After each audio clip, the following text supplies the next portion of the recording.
என்னுடைய அன்பு, பணிவு, நன்றி கலந்த வணக்கம்.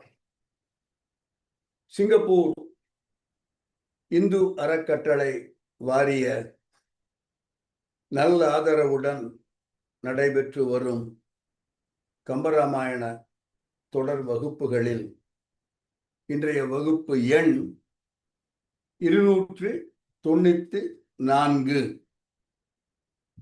ஒவ்வொரு வாரமும் சொல்கிறேன், இன்னும் 6 வகுப்பு சென்றால் 300வது வகுப்பு. 300வது வகுப்பு ஏறக்குறைய 52 ஆண்டுகள் என்று எடுத்துக்கொண்டால் 6வது வருஷம்.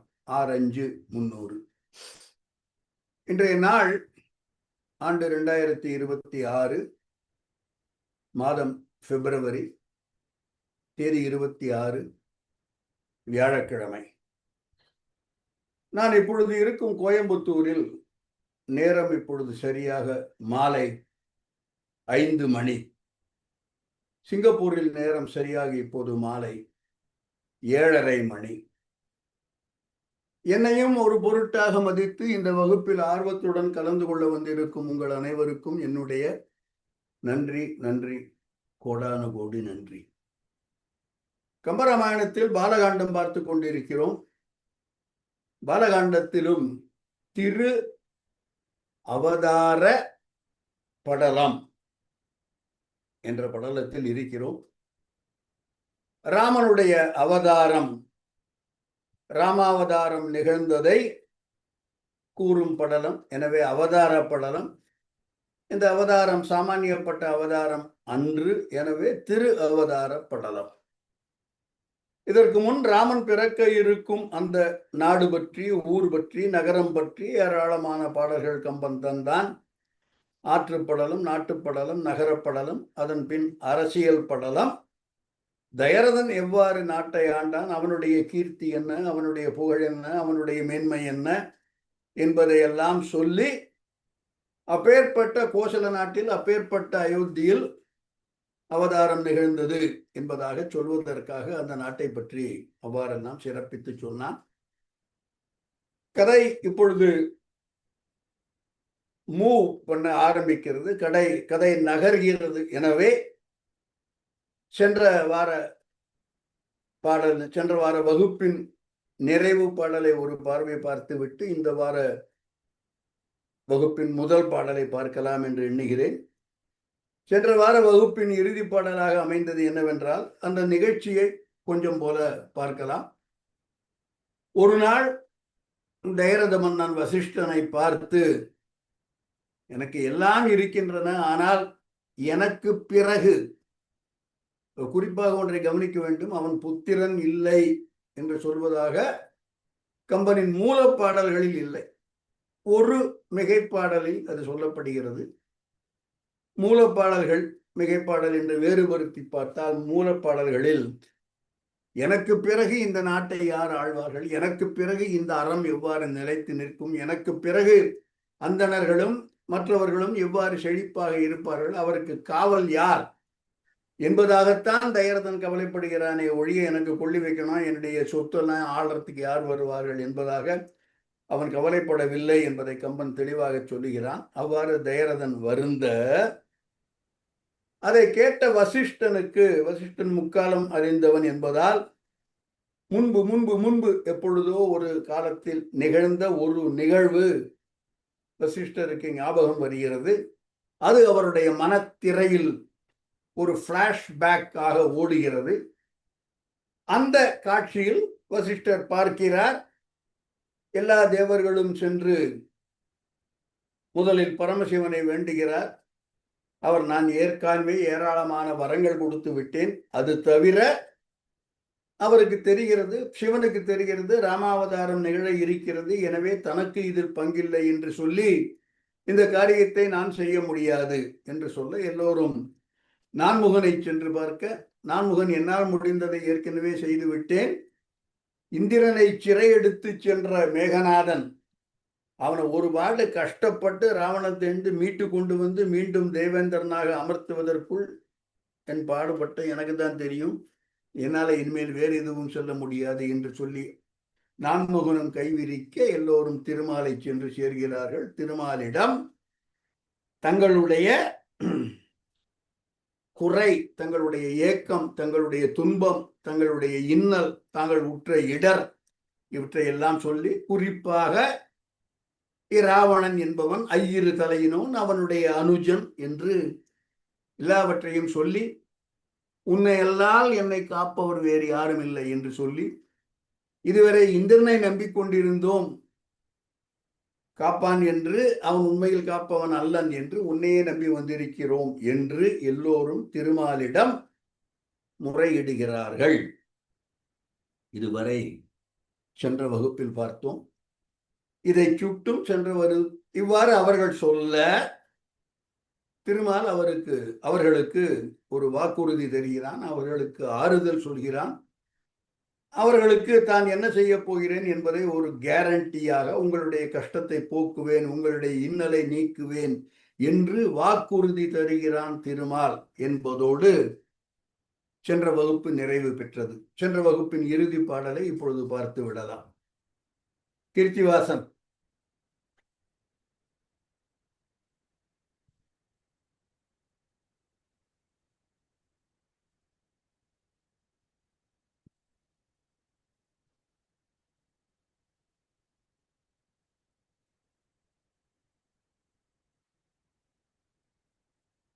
பத்தொன்பது.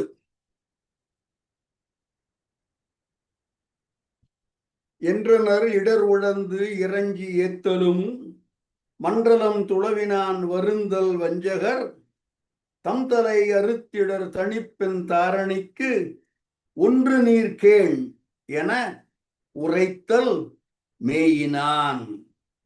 உரைத்தல் மேயினான். உரைத்தல் என்றால் சொல்லுவது, கூறுவது, பகர்வது. மேயினான் அந்த செய்கையை தொடங்கினான், அந்த செயலை மேற்கொண்டான். உரைத்தல் மேயினான், சொல்லுவது என்ற செயலை மேற்கொண்டான். ரொம்ப சிம்பிளா சொன்னான். என்று சொன்னான். என்ன சொன்னான்? எதனால் சொன்னான் என்றால், என்றனர் இவ்வாறு எங்களுக்கு வேறு போக்கிடமில்லை, திருமாலே நீதான் காக்க வேண்டும் என்று அவர்கள் எல்லோரும் சொல்ல என்றனர். எவ்வாறு என்றனர்? இடர் உழந்து என்றனர். அது மட்டும் இல்ல, இறஞ்சி ஏத்தினர். இதற்கு முந்தைய ஒரு பல பாடல்களில் தங்களுடைய குறைபாடுகள், தங்களுடைய துன்பம், தங்களுடைய இன்னல், தாங்கள் படும் இடர், இவற்றையெல்லாம் எடுத்து சொல்லி இறஞ்சி பணிந்து வணங்கி ஏத்தி திருமாலை புகழ்ந்து உன்னால் தான் முடியும் என்றெல்லாம் சொல்லி இடர் வாடுபவர்கள் என்றனர். அவர்கள் இவ்வாறு சொல்ல, இது முதல் வரியின் செய்தி. மன்றலம் துளவினான், இது திருமால் அவர்களுக்கு பதில் சொல்கிறான். துளவு, துளசி மாலை, துளவு. மன்றலம் துளவினான். மன்றல் என்றால் நறுமணம் மிகுந்த என்ற பொருள். இலக்கியத்தில் பல இடங்களில் இந்த பயன்பாட்டை பார்க்கலாம். மன்றல் என்பது நறுமணம். நறுமணம் மிகுந்த துளசி மாலையை அணிந்த மன்றல் துளவினான். முதல்ல என்ன சொல்றான் பாருங்க, வருந்தல். நீங்கள் எல்லோரும் துன்பப்பட வேண்டாம், உங்களுடைய கஷ்டம், உங்களுடைய இடர், உங்களுடைய இன்னல் இன்றோடு முற்று பெறுகிறது என்று முதலில் சொல்வது ஒரு ரீஅஷ்யூரன்ஸ், ஒரு நம்பிக்கை, ஒரு தேறுதல், ஒரு ஆறுதல் வார்த்தை. அவர்களுடைய புண்ணுக்கு முதலில் மருந்து போடுகிறான். வருந்தல். ஏன் நீங்கள் வருந்த வேண்டாம் என்றால், வஞ்சகர் தம்தலை அறுத்து இடர் தணிப்பன். யாருக்கு இடர் தணிப்பன்? தாரணிக்கு. இந்த உலகம் உற்ற அந்த துன்பத்தை, இடர், அதை தாரணியிற்ற இடரை தணிப்பன், கண்டிப்பாக போக்குவன். இந்த உலகம் பெற்றுள்ள, இந்த உலகத்திற்கு ஏற்பட்டுள்ள இந்த துன்பத்தை கண்டிப்பாக நீக்குவேன். எனவே வருந்த வேண்டாம். எவ்வாறு இந்த துன்பத்தை நீக்குவேன் என்றால், வஞ்சகர்தம் தலை அறுத்து, அரக்கர்களை கொன்று, அரக்கர்களை வீழ்த்தி, அரக்கர்களை மாய்த்து இந்த உலகம் படும் இன்னலை நான் தீர்ப்பேன் என்பது திருமால் தரும் வாக்குறுதி. ஒரு சின்ன நயம் பார்க்கலாம். தலை அறுத்து, ராவணன் கொல்லப்படுவது, தலை அறுத்து கொல்லப்படுவது அன்று. ராவணன் இறப்பு என்பது அவனுடைய மார்பில் ராம பாணம் பாய்கிறது, ராவணன் மரணம் அடைகிறான். ஆனால் தலை அறுத்து, ஏனென்றால் சொல்லப்பட்டவர்கள் ஐயிரு தலையினோர் அனுஜர் என்று ராவணன், ராவனுடைய தம்பியர், அவனுடைய உறவினர் எல்லாருமாக எங்களுக்கு துன்பம் தருகிறார்கள் என்று அவர்களில் இருவருடைய தலை அறுக்கப்படுகிறது. கும்பகர்ணனுடைய தலை அறுக்கப்படுகிறது ராமனால். கும்பகர்ணன் கேட்டுக்கொண்டபடியே அந்த தலையை வேறு யாரும் பார்க்காத வண்ணம் ராமன் அறுத்து கடலுக்குள் மூழ்கும்படி செய்து விடுகிறான். இந்த வேண்டுதலை வைப்பவன் கும்பகர்ணன். அதே போல தலை அறுபட்டு கீழே விழுந்து அந்த தலையை ஏந்தி கொண்டு இலக்குவன், அங்கதன், அனுமன் எல்லோரும் இந்திரஜித் மாண்ட பிறகு இந்திரஜித்தினுடைய தலையை எடுத்துக்கொண்டு ராமனை பார்க்க வருகிறார்கள். சோ தலை அறுத்து என்ற இந்த இடத்தில் இருவருடைய தலை, குறிப்பாக கும்பகர்ணனுடைய தலை அறுக்கப்படுகிறது, இந்திரஜித்தினுடைய தலை அறுக்கப்படுகிறது. சோ வஞ்சகர்தம் தலை அறுத்து இடர் தணிப்பெண் தாரணிக்கு என்று திருமால் ஒரு வாக்கு கொடுக்கிறான். ஒரு சின்ன நயம் பார்க்கலாம். இது என்னுடைய கடமை, என்னுடைய பணி, this is my part of the deal. உங்களுக்கும் ஒரு பார்ட் இருக்கு.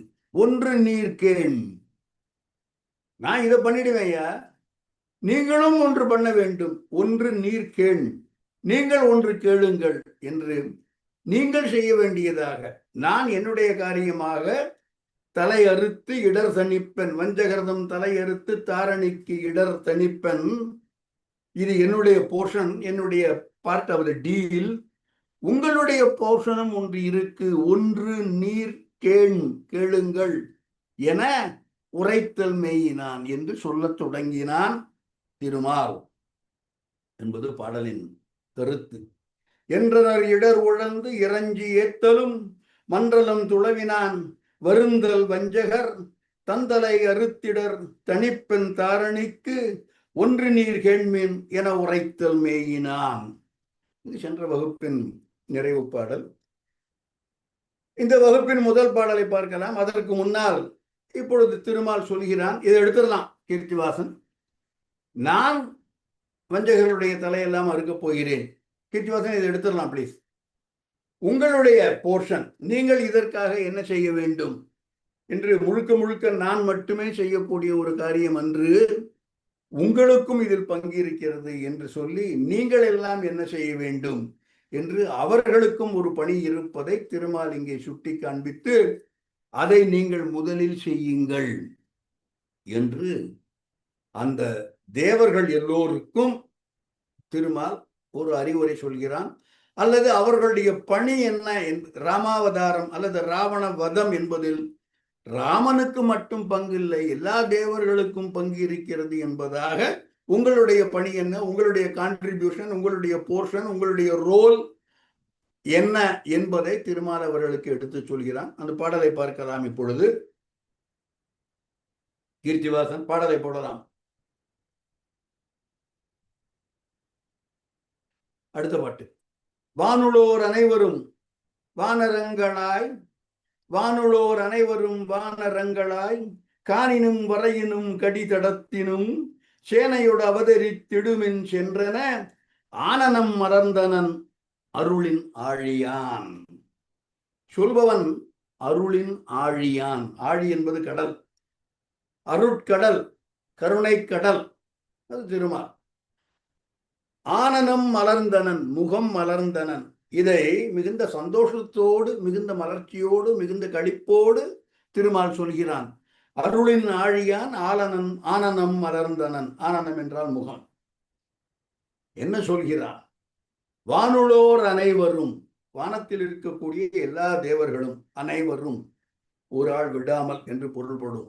வானுளோர் அனைவரும் வானரங்களாய், குரங்குகளாக மாறி, கவி அல்லது வானரங்களாய் என்ன செய்யணும்? சென்று அவதரித்திடுமின் சேனையோடு.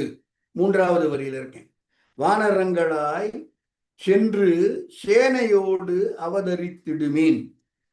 வானரங்கள் தேவர்கள் என்றால் அக்னி அவனுக்குரிய தேவன், வாயு அவனுக்குரிய வீரர்கள், அவனுக்குரிய படை, அவனுக்குரிய சேனை என்று எல்லோரும் சேனையோடு அவதரித்திடுமின். முக்கியமான வார்த்தை. என 70 வெள்ளம் சேனை திரட்டப்படுகிறது வானர சேனையாக. 70 வெள்ளம், அந்த பக்கம் 1000 வெள்ளம். 70 வெள்ளம் சேனை திரட்டப்படுவதற்காக எல்லோரும் உங்களுடைய சேனையோடு அவதரித்திடுமீன். சென்று எங்க போய் அவதாரம் செய்ய போகிறீர்கள்? காணினும் காடுகள், வரையினும் மலைகள், கடி தடத்திலும், கடி என்பது நறுமணம் என்று பொருள், நறுமணம் மிக்க இதர பாதைகளிலும் இதர இடங்களிலும் என்று கொள்ளலாம். எல்லோரும் சென்று காட்டிலும் மலைகளிலும் அது போன்ற சோலைகளிலும் மனம் வீசக்கூடிய இதர இடங்களிலும் வானுள்ளோர் அனைவரும் வானரங்களாய் சென்று சேனையோடு அவதரித்திடுமீன் என்று ஆனனம் மலர்ந்தனன் அருளின் ஆழியான் என்பது கம்பனுடைய பாடல். அடுத்த பாடலாக ஒரு இடைச்செருகல் பாடல், அதையும் பார்த்து விடலாம். இதே வார்த்தைகளை மற்றொரு கவிஞர் இவ்வாறு சொல்லி இருக்கிறார் என்பதை பார்க்க போகிறோம். பாடலை போடலாம். கீர்த்திவாசன்.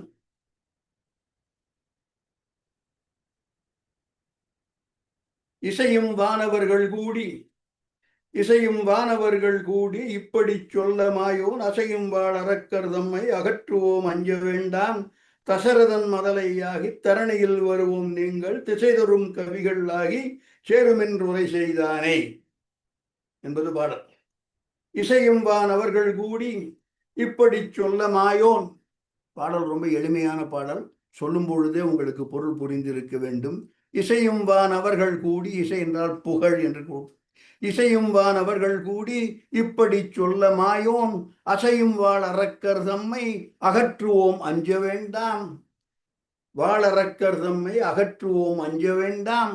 தசரதன் மதலையாகி தரணியில் வருவோம் நாம். திருமாலாகிய யான், திருமாலாகிய யாம் தசரதன் மதலையாகி தரணியில் வருவோம் நீங்கள் திசை தரும் கவிகள் ஆகி சென்று சேரும் என்று உரை செய்தான். போன பாட்டும் இது பாட்டும் ஒரே பொருள் சொல்கிறது. போன பாடலில் சொல்லப்படாத ஒரு விஷயம் தயரதன் மதலையாக நான் பிறப்பேன் என்பது. இந்த பாடலை எழுதியவர் அருணாசல கவிராயர். பாடல் ராமநாடக கீர்த்தனை பாடல். நான் இந்த பாடலை பார்க்கிற வரைக்கும் ராமநாடக கீர்த்தனைகளை கீர்த்தனையாகவே படித்துக் கொண்டிருந்தேன். முதல் தரம் அந்த புத்தகத்தை எடுத்து திறந்து பார்க்கும்போது தான் இவர் ஏராளமாக விருத்தங்களும் இதே போன்று எழுதியிருக்கிறார் என்பதை தெரிந்து கொண்டேன். எல்லோருமாக சென்று நீங்கள் எல்லோரும் பூமியில் அவதாரம் செய்திடுவீரே என்று திருமால் கட்டளையிடுகிறான். திருமால் என்ன சொல்கிறான்? அவதாரம் செய்திடுவீரே. இதை இசையோடு இப்பொழுது கேட்கலாம்.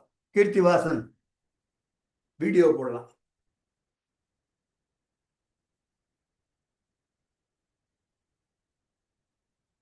வீடியோ பிளே பண்ணுங்க.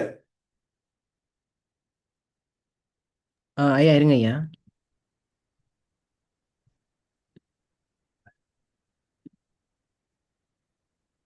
கேக்குதா?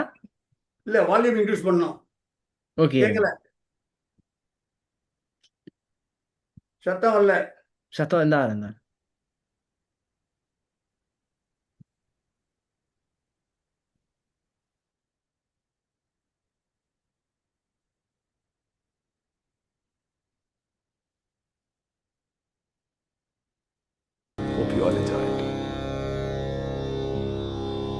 அவதாரம் செய்திடுவீரே, அவதாரம் செய்திடுவீரே, நீங்கள் அவதாரம் செய்திடுவீரே, நீங்கள் அவதாரம் செய்திடுவீரே,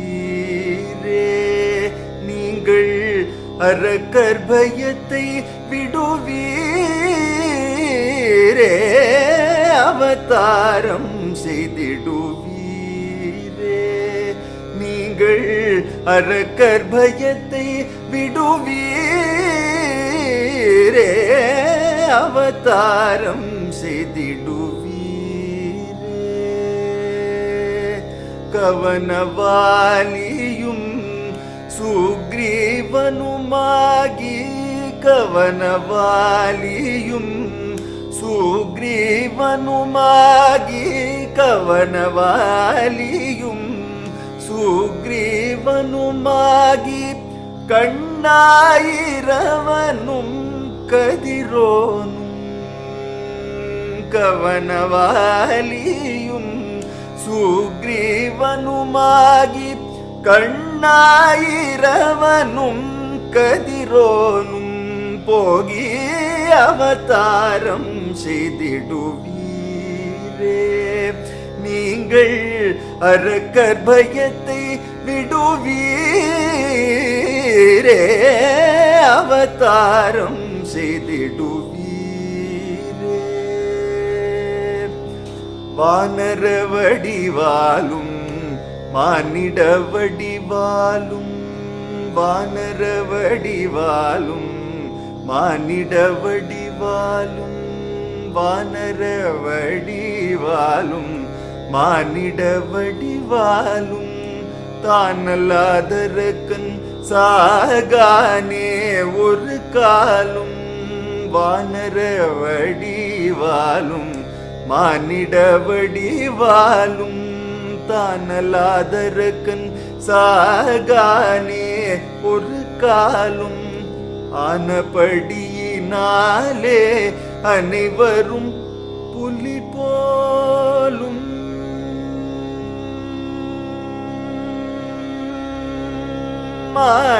ஆனபடியினாலே அனைவரும் புலி போலும் ஆனபடியினாலே அனைவரும் புலி போலும் ஆனபடியினாலே அனைவரும் புலி போலும் கானத்திலிரும் வந்து காட்சி தரமென் மேலும் கானத்திலிரும் வந்து காட்சி தர மேலும் வந்து அவதாரம் செய்திடுவீரே நீங்கள் அரக்கர் பயத்தை விடுவீரே அவதாரம் செய்திடுவீரே நீங்கள் அவதாரம் செய்திடுவீரே நீங்கள் அவதாரம் செய்திடுவீரே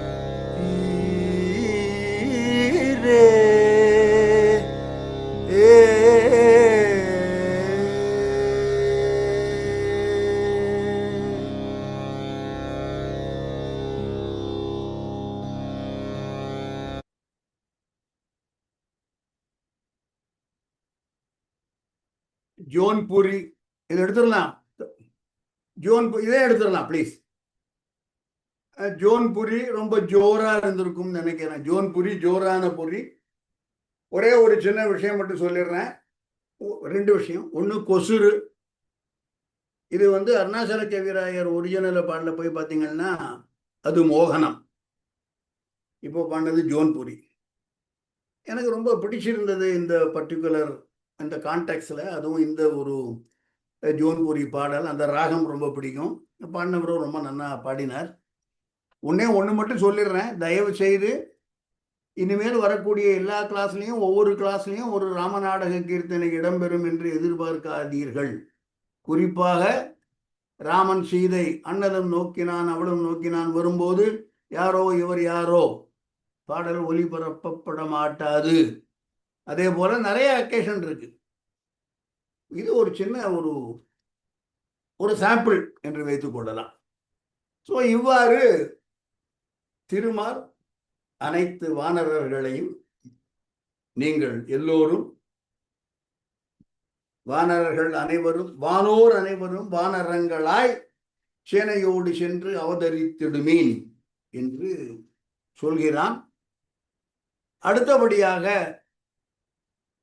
ஒரு சின்ன நயம் பார்க்கலாம். நீங்க தான் அவதாரம் செய்வதற்கு முன்னால் தான் கம்பனுடைய பாடல்களில் இதுவரை நான் அரக்கர்களை அழிப்பேன், நீங்கள் எல்லோரும் சென்று வானரங்களாய் அவதாரம் செய்திடுவீர் என்று சொல்லி இனிமேல் தான் எவ்வாறு அவதாரம் எடுக்கப் போகிறேன் என்பதை திருமால் சொல்கிறான். ஸோ ராமாவதாரத்திற்கு விதை ஊன்றப்பட்டது என்று சொல்லியிருந்தேன். அதை திருமால் இப்பொழுது சொல்கிறான். ராமன் அவதாரம் செய்வதற்கு முன்னால் எனக்கு ரொம்ப ரொம்ப நயமாக தெரிந்த ஒரு காட்சி. தான் மட்டும் இந்த ராவணாவதத்தை நிகழ்த்தப் போவது இல்லை, தனக்கு ஏராளமான பேருடைய துணை வேண்டும் என்று சொல்லி முதலில் அவர்களை அவதாரம் செய்ய சொல்லிவிட்டு, நீங்கள்லாம் போய் எல்லாரும் வானரங்களாய் பிறங்க, அப்புறம் நான் ஒரு அப்ராப்ரிய, ஏன்னா இந்த வானரங்கள் ஏற்கனவே அவதாரம் செய்து அவர்கள் எல்லோரும் இருந்திருக்கிறார்கள். அதன் பிறகு ராமனுடைய பிறப்பு நிகழ்கிறது. ஸோ அதன் பிறகு நான் பிறக்கிறேன் என்று சொல்லி தான் எவ்வாறு, எங்கே, எந்த இடத்தில் பிறக்கப் போகிறேன் என்பதை திருமால் பதிவு செய்கிறான். நான் அடிக்கடி நான் மிகுந்த ஆர்வத்துடன் கேட்கும் ஒரு பேச்சாளர் சுவாமி சுந்தரம். அவர் சொல்லும் அடிக்கடி ஒரு வார்த்தை, பிறப்பு நம் கையில் இல்லை, இன்னாருக்கு தான் பிள்ளையா பிறக்க போறோங்கிறது நம்ம கையில் இல்லை, இந்த வீட்டில் தான் பிறக்க போறோங்கிறது நம்ம கையில் இல்லை, இந்த ஊர்ல தான் பிறக்க போறோங்கிறது நம்ம கையில் இல்லை, இவர் தான் என்னுடைய அப்பா, இவர் தான் என்னுடைய அம்மா, தெரியாது. நம்ம அந்த மாதிரி சூஸ் பண்ணி பிறக்கிறது இல்லை. அப்படிப்பட்ட ஒரு வாய்ப்பு மட்டும் நம்ம ஒவ்வொருத்தருக்கும் கிடைச்சிருந்தா எல்லோரும் பில்கேட்ஸுக்குள்ள மகனா பிறக்க ஆசைப்பட்டிருப்போம் என்பது அவருடைய ஒரு வார்த்தை. அந்த மாதிரி தான் இன்னாருக்கு மகனாக பிறக்க போகிறேன், தன்னுடைய தந்தை யார் என்பதை கடவுளாக இருப்பதால் அவனால் தீர்மானம் செய்ய முடிகிறது. அதை ரொம்ப திருத்தமாக திருமால் சொல்லுகிறான். நான் தயரதனுக்கு பிள்ளையாக வருவேன் என்பதை முதலில் பதிவு செய்கிறான்.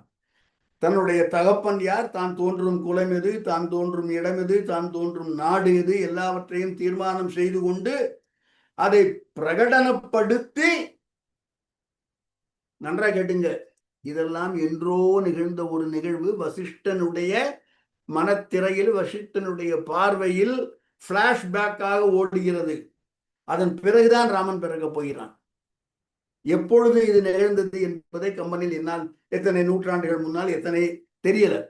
ஆனால் பல வருடங்களுக்கு முன்னால் நிகழ்ந்த ஒரு நிகழ்வை நான் தயரதனுக்கு மகனாக பிறப்பேன், அயோத்தியில் பிறப்பேன் என்பதை பதிவு செய்து அதை அந்த விண்ணவர், தேவர்கள், வானவர் எல்லோருக்கும் ராமன் வாக்குறுதியாக தெரிகிறான். இது ரொம்ப முக்கியம். என்ன, நீங்கள்லாம் போய் காட்டில் போய் குரங்குகளா பிறங்க அப்படின்னு நிறுத்திருந்தான்னா நீ என்ன பண்ணுவேன்னு கேட்பாங்க. நானும் தயரதனுக்கு மானுடனாய், இந்த பாட்டில் நீங்க பார்த்தீங்கன்னா மானுடன், குரங்குகள் இவர்களை தவிர வேறு எவராலும் அவன் சாகான் என்பதனாலே அவதாரம் செய்திடுவீர் என்று ராமநாட கீர்த்தனை வருகிறது. எனவே நான் மானுடனாக அவதாரம் செய்ய போகிறேன் என்று ராமன் அவர்களுக்கு வாக்கு தருகிறான். பாடலை பார்க்கலாம். கீர்த்திவாசன் பாடல் 21. மசரதம் அனையவர் வரமும் வாழ்வுமோர் நிசரத கணைகளால் நீர் செய்யாம் கசரத துரக மா கடல்குள் காவலன் தசரதன் மதலையாய் வருதும் தாரணி என்பது திருமாலுடைய உரை செயல் மேயினான் என்று பல விஷயங்களை சொல்லப் போகிறான். உரை செயல் மேயினான் ஒவ்வொன்றாக சொல்கிறான். முதலில் நீங்கள் எல்லோரும் போய் அவதாரம் செய்திடுவீர், அது உங்களுடைய ரோல். என்னுடைய ரோல் இந்த அரக்கர்களை அழிப்பேன்.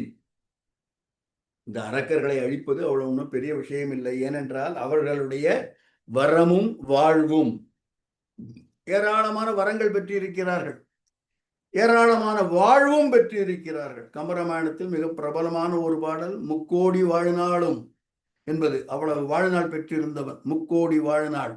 சோ வரமும் முக்கோடி வாழ்நாளும் முதல்வன் முன்னால் எக்கோடி யாராலும் வெல்லப்படா என கொடுத்த வரமும், வரம் வாழ்வு ரெண்டும் இங்க வந்துருச்சு.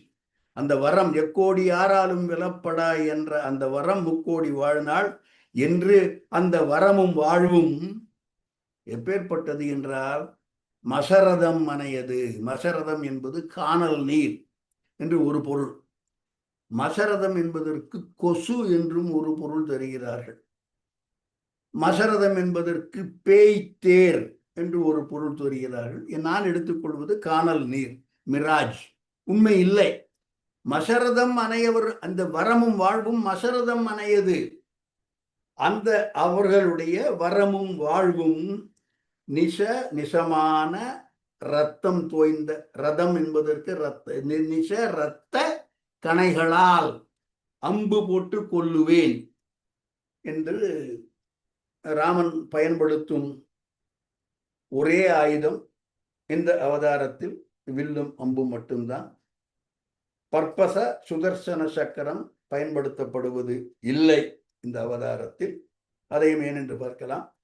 சோ மசரதம் அணையவர் வரமும் வாழ்வுமோர் நிச ரத கணைகளை என்னெல்லாம் சொல்றான் பாருங்க. எனக்கு ரொம்ப பிடித்த அம்சம். நான் எவ்வாறு அவதாரம் செய்ய போகிறேன் அதை முதல்ல சொல்றான். எங்கே, யாருக்கு மகனாக, எப்படி, எந்த ஆயுதத்தை துணையாக கொண்டு நான் இந்த காரியத்தை முடிக்க போகிறேன் என்று ஒரு ப்ராஜெக்ட் ஒர்க் போட்டு SOP கொண்டு சொல்லிடுறான். நான் அம்புகள் எய்து இந்த அரக்கருடைய வாழ்க்கையும் வரத்தையும் அழிக்கப் போகிறேன். மசரதம் மனையவர் வரமும் வாழ்வுமோர் நிசரத கணைகளால் நீர் செய்ய யாம் தசரதன் முதலையாய் வருதும் தாரணி.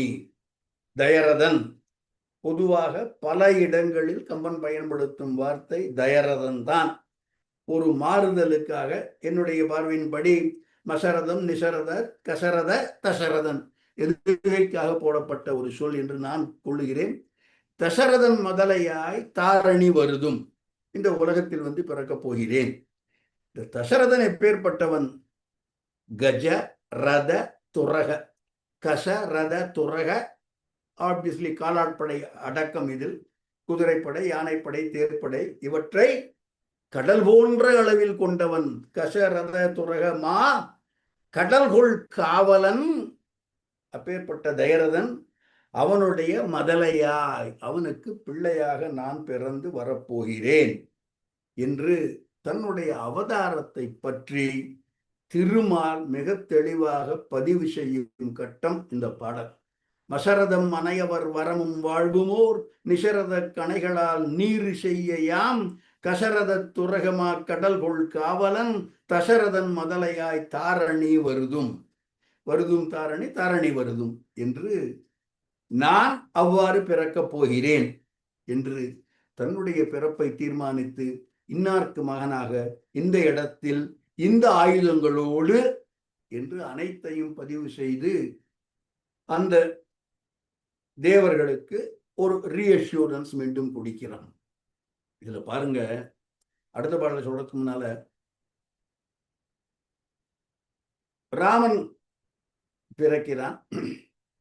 தான் மட்டும் இதில் முயலப்போவது இல்லை, எல்லா தேவர்களும் இதில் பங்கு வேண்டும். எனவே நீங்கள் எல்லோரும் வானர்களாக பிறங்கள் என்று சொல்லி, தான் மட்டும் அவதாரம் செய்தால் பற்றாது என்று தன்னுடைய படுக்கையான ஆதிசேஷன் அவனும் அவதாரம் செய்கிறான். தன்னுடைய சங்கு சக்கரம் இவையும் அவதாரம் செய்கின்றன. எனவே அவற்றை பற்றியும், அதாவது ஒரு ஃபுல் ஃப்ளெட்ஜ்டு கமிட்மெண்ட் அப்படின்னு நான் பார்க்கிறேன் இதை. அண்ட் நான் என்னுடைய ஆதிசேஷன், என்னுடைய சங்கு, என்னுடைய சக்கரம், எல்லா தேவர்களும் ஒரு 70 வெள்ளம் வானர சேனை என்று ராவணவதம் நிகழப்போகிறது என்பதை இவ்வளவு தூரம் டீட்டெயில்டாக, இவ்வளவு தூரம் ஸ்பெசிஃபிக்காக நான் சொன்னதுபடி ஒரு SOP போல போட்டு கொடுத்து அவர்களுக்கு நம்பிக்கை ஊட்டுகிறான் என்பதுதான் முக்கியம். ஏனென்றால் யாரையெல்லாம் நம்பி நாங்கள் தோத்து போயிட்டாயோ என்று அவர்கள் சொல்கிறார்கள். என்கிட்ட வந்தீங்கன்னா நிச்சயமாக வெற்றி கிடைக்கும் உங்களுக்கு என்பதாக அந்த ஒரு உறுதிப்பாட்டை நிலைநிறுத்துவதற்காக திருமால் சொன்ன வார்த்தைகள் என்று நான் இதை பார்க்கிறேன். அடுத்த பாடலில் பார்ப்போம் என்ன சொல்கிறான் என்று. கீர்த்திவாசன் அடுத்த பாடலில் போடலாம். வளையொடு திகிரியும் வடவை தீதர விளைதரு கடுடைய விரிகொள் பாயலும் இளையர்கள் என அடி பறவ ஏகி நாம் வளைமதில் அயோத்தியில் வருதும் என்றனன். சொல்பவன் திருமால். வளையொடு திகிரியும், வளை என்பது சங்கு, திகிரி என்பது சக்கரம். என்னுடைய சங்கு என்னுடைய சக்கரம் இரண்டும், என்னுடைய பாயல், பாயல் என்பது படுக்கை. அது சங்குக்கும் சக்கரத்துக்கும் எந்த அடைமொழியும் சொல்லலை. பாயலுக்கு மட்டும் ஏகப்பட்ட அடைமொழி சொல்கிறான் திருமால். வடவை தீதர விளைதரு கடு உடை விரிகொள் பாயலும். பாயல் என்பது படுக்கை, விரிகொள் பாயல் எனக்கு படுப்பதற்காக நல்ல பெரிய விஸ்தீரமான ஒரு படுக்கையாக இருக்கக்கூடிய அந்த ஆதிசேஷன். அவன் எப்பேற்பட்டவன் என்றால், வடமுகாகினி என்று கடலுக்கு அடியில் ஒரு குதிரை வடிவில் உள்ள ஒரு பெரும் தீ இருக்கிறது. புராணங்களில் சொல்லப்படுகிறது வடமுகாகினி. அதான் வடவை. வடவை தீதர விளைதரு, அந்த வடவையே வடவை கண்டு அஞ்சும்படியாக அந்த வடவையை தீக்க கூடிய அளவு கடு என்பது நஞ்சு. பல இடங்களில் பார்க்கலாம் கடு. இந்த கிளாஸ்லயே நிறைய வருதுன்னு நினைக்கிறேன்.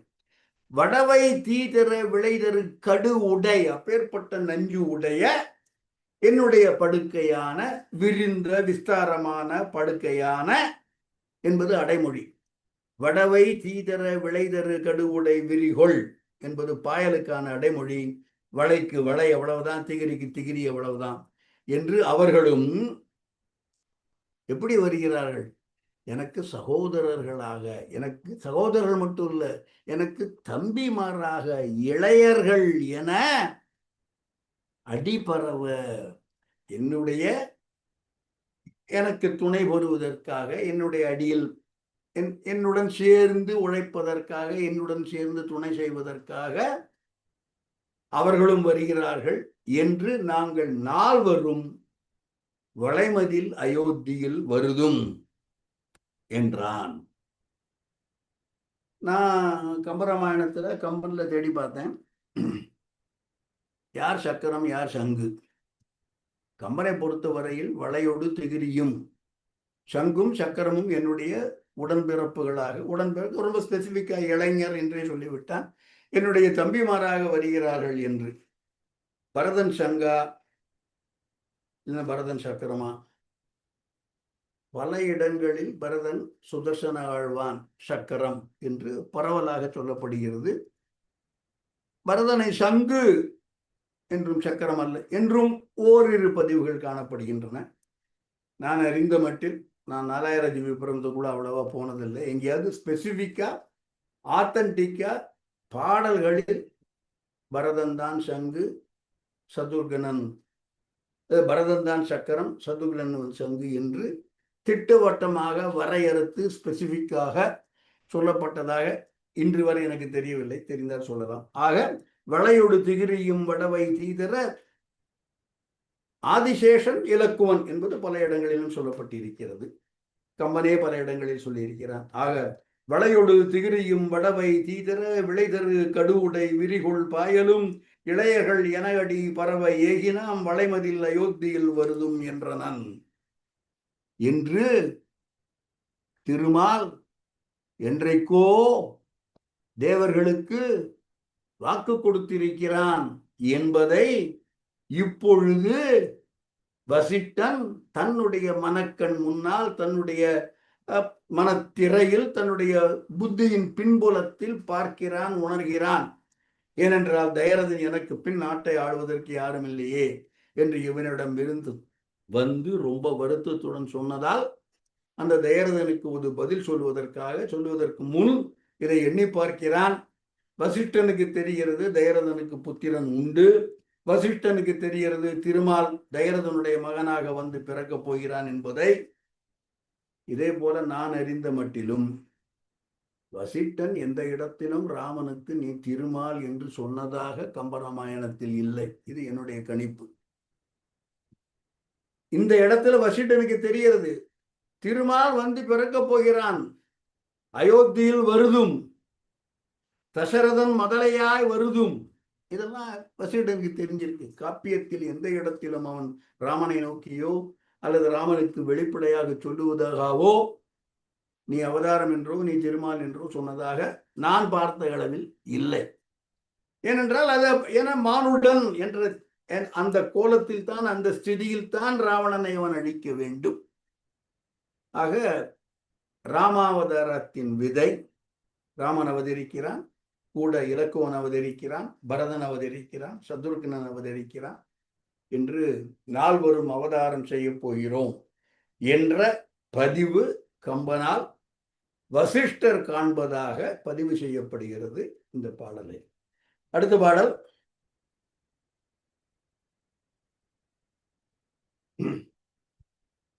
என்றவன் உரைத்த போது எழுந்து துள்ளினார், நன்றி கொள் மங்கள நாதம் பாடினார், மன்றலம் செடுந்துளவு அணியும் மாயனார், இன்றமை அளித்தனர் என்னும் ஏம்பலால். என்று அவன் உரைத்த போது என்று திருமால் சொன்ன பொழுது எல்லா தேவர்களும் எழுந்து துள்ளினார்கள். என்றவன் உரைத்த போது எழுந்து துள்ளினார், நன்றிகொள் மங்கள நாதம் பாடினார். நன்றி என்பது தேங்க்ஸ் அந்த பொருளில் பல இடங்களில் நன்றி என்பது உறுதி, பயன், நன்மை என்ற பொருளில் வருகிறது. சோ நன்மை விளைவிக்கக்கூடிய மங்கள நாதங்கள் பாடுகிறார்கள், ஆடுகிறார்கள். சந்தோஷம் அவர்களுக்கு. ஏனென்றால் திருமால் நான் அவதரிக்கப் போகிறேன் என்று அவதாரம் செய்கிறேன் என்பது மட்டுமில்லாமல் நான் சொன்னது போல யார் யார் எப்படி எந்த ஊரில் என்னைக்கு எந்த ஆயுதத்தோடு என்று ரொம்ப டீட்டெயில்டா நான் அடிக்கடி யூஸ் பண்ற மாதிரி SOP முதற்கொண்டு சொல்லி அவர்களுக்கு அவன் ஒரு கேரண்டி, ஒரு வாக்குறுதி கொடுக்க எல்லோரும் எழுந்து துள்ளினார், நன்றிகொள் மங்கள நாதம் பாடினார், மன்றலம் செடுந்துளவு அணியும் துளசி மாலை அணியக்கூடிய மாயனார் திருமால் இன்று எம்மை அளித்தனர், இன்று எம்மை காப்பாற்றி விட்டார் என்று அந்த ஏம்பலால், ஏம்பல் என்பது மகிழ்ச்சி, சந்தோஷம், பேரொலி, ஆரவாரம் என்று ஆரவாரித்து தேவர்கள் எல்லோரும் கொண்டாடுகிறார்கள். ஏனென்றால் அவர்கள் எதை எதிர்பார்த்தார்களோ அது நிகழப்போகிறது. என்றவன் உரைத்த போது எழுந்து துள்ளினார், நன்றிகொள் மங்கள நாதம் பாடினார், மன்றலம் செழுவு துளவணியும் மாயனார், இன்றமை அளித்தனர் என்னும் ஏம்பலால். அடுத்த பாடல். இது பொதுவாக எல்லா தேவர்களுக்கும், குறிப்பிட்ட சில ஆட்களுக்கு ஒரு பெரிய ரிலீஃப். அப்பாடா, திருமால் அவதாரம் செய்ய போகிறான். மீண்டும் சொல்கிறேன், இவையெல்லாம் வசிஷ்டர் தம்முடைய மனத்திரையில் கண்டு கொண்டிருக்கிறார். அதை நீங்க எப்பப்போ ஞாபகிச்சுட்டே இருக்கணும். ஓகே, என்றோ நிகழ்ந்த ஒரு நிகழ்வு. போயதும் பொறுமல் என்ன இந்திரன் உவகை பூத்தான், தூயமா மலருளோனும் சுடர்மதி சூடினோனும் சேய் உளர் விசும்புளோரும் தீர்ந்ததும் சிறுமை என்றார், மாயிரு ஞாலம் முண்டோன் கலுழன் மேல் சரணம் வைத்தான். இந்திரனுக்குத்தான் முதல்ல சந்தோஷம். ஏன்னா தேவர்களை அடக்கி ஆண்டு கொண்டு இந்திரலோகத்தில் இருக்கக்கூடிய திலோத்தமை, ரம்பை, ஊர்வசி எல்லாம் ராவணனுக்கு செருப்பு தூக்கிட்டு போய் ராவணனுக்கு வெத்தலம் அடிச்சு கொடுத்துட்டு அந்த மாதிரி வேலை பார்த்துட்டு இருந்தாங்க. ஸோ போயது எம் பொறுமல் என இந்திரன் உவகை பூத்தான். அவனுக்கு தான் இருக்கக்கூடிய ரொம்ப சந்தோஷம். அதே மாதிரி மகிழ்ச்சி. தூய மலருளோன் பிரம்மன், தூய்மையான பெரிய மலருளோன் அவனும், சுடர் மதி சூடினோன் தூய மதியை சூடியவன் சிவபெருமான் மதிசூடி அவனும், மற்றும் சேய் உயர் விசும்புளோரும் வானத்தில் இருக்கக்கூடிய எல்லோ தேவர்களும் எம் சிறுமை தீர்ந்தது. எங்களுடைய சிறுமை என்பது இந்த இடத்தில் ஹையர் பொசிஷன் லோவர் பொசிஷன் என்பதில் எங்களுடைய கஷ்டம், எங்களுடைய இன்னல், எங்களுடைய இடர், எங்களுடைய துன்பம், எங்களுடைய வருத்தம் போய்விட்டது என்று எல்லோரும் சந்தோஷ களி ஆடுகிறார்கள், பாடுகிறார்கள். திருமால் என்ன செய்கிறான்? கலுழன் மேல் சரணம் வைத்தான். சரணம் என்பது பாதம். இவன் மீண்டும் கருடன் மீது ஏறிக்கொண்டு, கருடன் மீது வந்ததாகத்தான் பதிவு. பார்க்கடலிலிருந்து பள்ளி கொண்டவன் அங்கிருந்து பிரம்மலோகத்தில் எல்லோரும் சேர்ந்து பிரம்மனை வேண்டுகிறார்கள். அந்த இடத்திற்கு திருமால் வருகிறான். மீண்டும் அவன் கருடன் மீது ஏறி தன்னுடைய இடத்திற்கு போகிறான். மாயிரு ஞானம் உண்டோன் திருமால், அன்றி உலகம் அளந்தாய் என்று அந்த உலகத்தை அளந்தவன், உலகை உண்டவன், ஞானம் உண்டோன், மாயிரு ஞானம் உண்டோன் கருடன் கருடன் மீது சரணம் வைத்தான். தன்னுடைய பாதத்தை கருடன் மீது வைத்து ஏறிக்கொள்கிறான். அவன் பறந்து போகிறான். அடுத்த பாடல். திருமால் போய்விட்டான். எல்லா தேவர்களும் அங்கே இருக்கிறார்கள். அவன் என்ன சொல்லிட்டு போயிட்டான்? எல்லோரும் குரங்குகளாக ஆகுங்கள், சென்று அவதரித்திடுமேன், அவதாரம் செய்திடுவீரே. இது ஜோன்புரியா இல்லையா தெரியாது என்று பெருமாள் சொல்ல அவன் போயிட்டான். எல்லாருமாக இருந்து என்ன பண்றது என்று அவரவர்கள் யோசித்துக் கொண்டிருக்கும் பொழுது ஒவ்வொருவராக சொல்கிறார்கள். அவரவர்களுக்கு என்னென்ன ரோல் என்று ஒவ்வொருவராக சொல்கிறார்கள். என்னை ஆளுடைய ஐயன் கல்வன் மீது எழுந்து போய பின்னர் வானவரை நோக்கி பிதாமகன் பேசுகின்றான். முன்னரே என்கின் வேந்தன் யான் என முடிகினேன், மற்று அன்னவாறு எவரும் நீர் போய் அவதரித்திடுமின் என்றான். முதல்ல வாய திறக்கிறவன் பிரம்மன். என்னை ஆளுடைய ஐயன், இது கம்பன். என்னை ஆளுடைய ஐயன், போன கிளாஸ்ல பார்த்தோம். என்னை ஆளுடையவன் என்று கருடாழ்வாரை கம்பன் சொன்னான். அப்பொழுது சொன்னேன், பகவான் பாகவதன், பாகவதன் பகவானுக்கு சமம் சொல்ல போனா மேல என்று என்னை ஆளுடைய ஐயன் என்று அப்பொழுது கருடனை சொன்னவன்.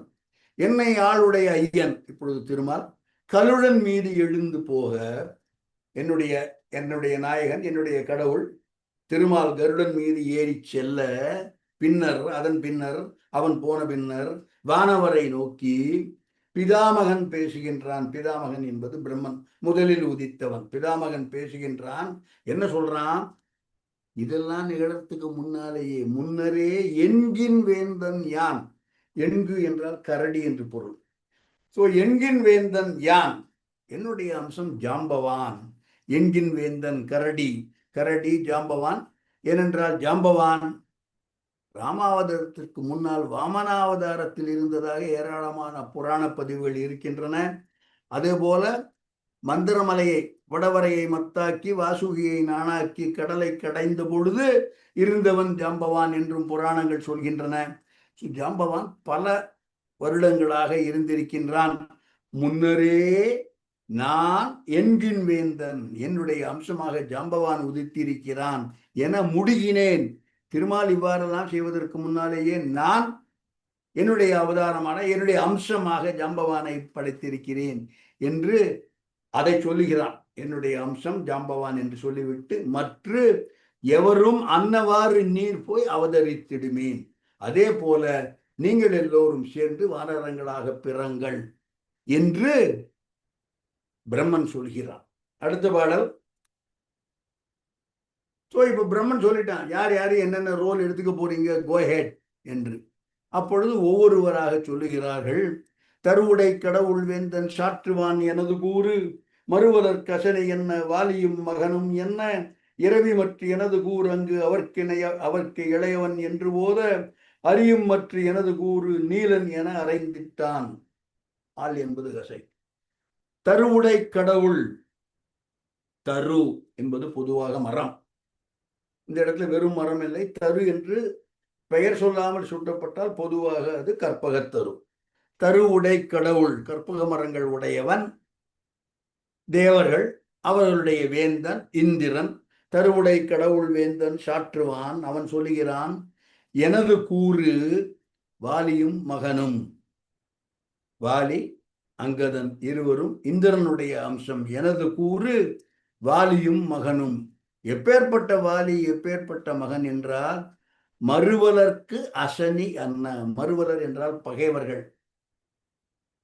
அசனி என்ன? பகைவர்களுக்கு இடி போன்று அச்சத்தை விளைவிக்கக்கூடிய வாலியும் அவனுடைய மகன் அங்கதனும் எனது கூறு என்று தருவுடை கடவுள் இந்திரன் சொல்கிறான். அடுத்தபடியாக இரவி, இரவி சூரியன் எனது கூறு மற்றும் அவர்க்கு இளையவன். வாலி என்று சொன்னதால் வாலிக்கு இளையவன் சுக்ரீவன்.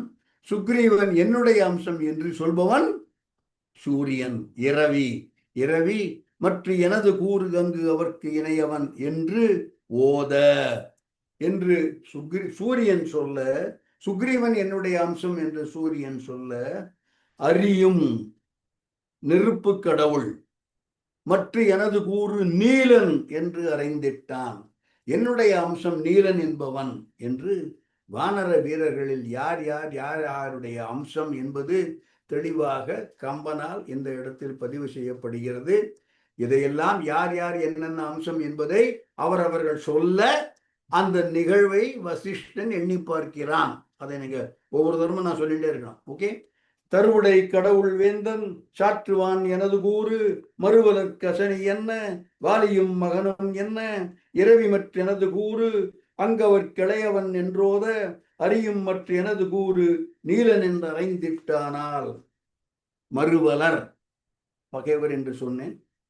ஒரு அற்புதமான ஒரு தேவாரம் அந்த வார்த்தையிலேயே தொடங்குகிறது. ஒத்த சொல்லாக்கம் என்பதாக சம்பந்தருடைய தேவாரம், அது போடலாம். கீர்த்திவாசன். மறுவலர் என்றால் பகைவர்.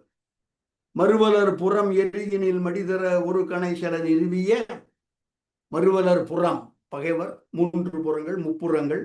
மறுவலர் புறம் எரியினில் மடிதர ஒரு கணை செல நிறுவைய பெருவலியினன் நலம் மலிதரு கரண் உரம் மிகு பிணம் அமர் வள இருளடை அடை உறவொடு நட விசை ஒரு பரன் இனிது உரைபதி தெருவினில் வரு பெரு விழவு ஒலி மலிதர வளர் திரு மிழலையே. மறுவலர் புறம் எரியினில் மடிதர, பகைவர்களுடைய முப்புறத்தை எரித்தவன் சிவன் என்பது மறுவலர் புறம் எரித்தவன். அடுத்த பாடல். இவ்வாறு ஒவ்வொருவரும் இவன் என்னுடைய அம்சம், இவன் என்னுடைய அம்சம் என்று சொல்ல வாயு இப்பொழுது சொல்கிறான். வாயு மற்றெனது கூறு மாருதி என்னலும் மற்றோர், வாயு மற்றெனது கூறு மாருதி எனலும் மற்றோர் காயும் மற்கடங்கள் ஆகிய காசினி அதனின் மீது போயிடத் துணிந்தோம் என்றார். புராரி மற்ற யானும் காற்றின் சேயனப் புகன்றான் மற்றை திசையுளோர்க்கு அவதி உண்டோ. வாயு, வாயுதேவன் காற்று கடவுள். எனது கூறு மாருதி ஆஞ்சநேயன் அனுமன்.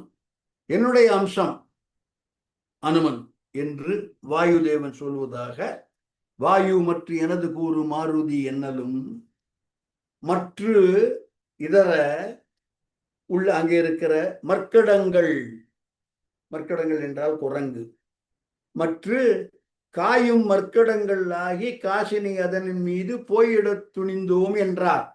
மற்றோர் அங்கிருக்கிற மற்ற வாயு மற்ற எனது கூறு மாருதி என்னலும் மற்றோர் ஏனைய தேவர்கள் எல்லோரும் மற்கடங்களாகி காசினி மீது, காசினி என்றால் உலகம், காசினி மீது போயிடத் துணிந்தோம்.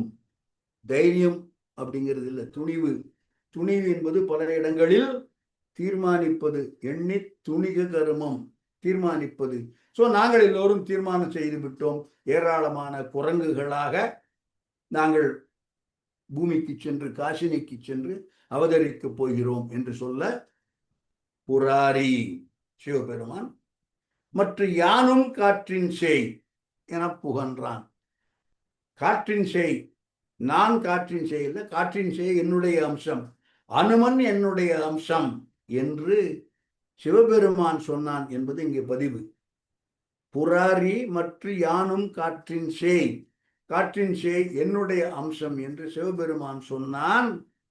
இவ்வாறு எல்லோரும், எல்லா தேவர்களும் எல்லா கடவுள்களும் அவர்களுடைய அம்சம் என்னென்ன வானவர்கள் என்று சொல்ல மற்ற திசை உள்ளோர்க்கு அவதி உண்டோ. இன்னும் ஏராளமான இத்திசைகளில் இருப்ப அவர்களுக்கெல்லாம் இனிமேலும் துன்பம் உண்டோ. இல்லை, ஏனென்றால் ராமாவதாரம் பிளஸ் வானர அவதாரம் நிகழப் போகிறது. எனவே அவர்களுக்கு துன்பமில்லை. அடுத்த பாடல். அருள் தரும் கமலக்கண்ணன் அருள்முறை அலர்வுளோனும் இருள் தரும் இடற்றினோனும் அமரரும் இணையர் ஆகி மருள் தரும் வனத்தில் மண்ணில் வானவர் ஆகி வந்தார் பொருள் தரும் இருவர் தம் தம் உறைவிடம் சென்று புக்கார். முதல்ல எல்லோரும் வானவர்களாக ஆகிவிடுகிறார்கள். அதன் பிறகுதான் ராமாவதாரம் நிகழ்கிறது. அருள் தரும் கமலக்கண்ணன் திருமால், அருள் தரும் கமலக்கண்ணன் தாமரை கண்ணன். அருள் முறை, முறை என்பது நெறி, ஆர் த ப்ராசஸ், அவன் சொன்ன வழி, அவன் சொன்ன மரபு, அவன் சொன்ன பாதை. அருள் தரும் கமலக்கண்ணன் அருளிய அந்த பாதையில் எல்லோரும் மருள் தரும் வனத்தில் மண்ணில் வானரர் ஆகி வந்தார். இருள் தரும் மிடற்றினோன், இவன் சிவன். கரிய நிற கழுத்துடையவன், கரை கண்டன், கரிய நிற கண்டன். அலர் உளோன், மலரில் உள்ளவன் திருமாலும். அவர்களும் இணையர் ஆகி, அவர்களும் திருமாலுடைய அம்சமாக, பிரம்மனுடைய அம்சமாக ஜாம்பவானும் சிவபெருமானுடைய அம்சமாக அனுமனும் ஆக மருள் தரும் வனத்தில் மண்ணில் வானவர் இணையர், மற்றவர்கள் எல்லோரும் மருள் தரும் வனத்தில் மண்ணில் வானரர் ஆகி வந்தார் என்று எல்லா தேவர்களும் மண்ணுலகத்திற்கு வந்து விட்டார்கள்.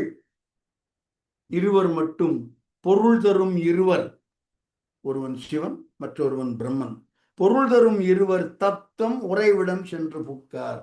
இரண்டு பேரும், ஒருவர் சத்தியலோகத்திற்கும் ஒருவன் கைலாய மலைக்கும் சென்று அமர்ந்தார்கள் என்று இந்த நிகழ்வு ஒரு முடிவுக்கு வருகிறது.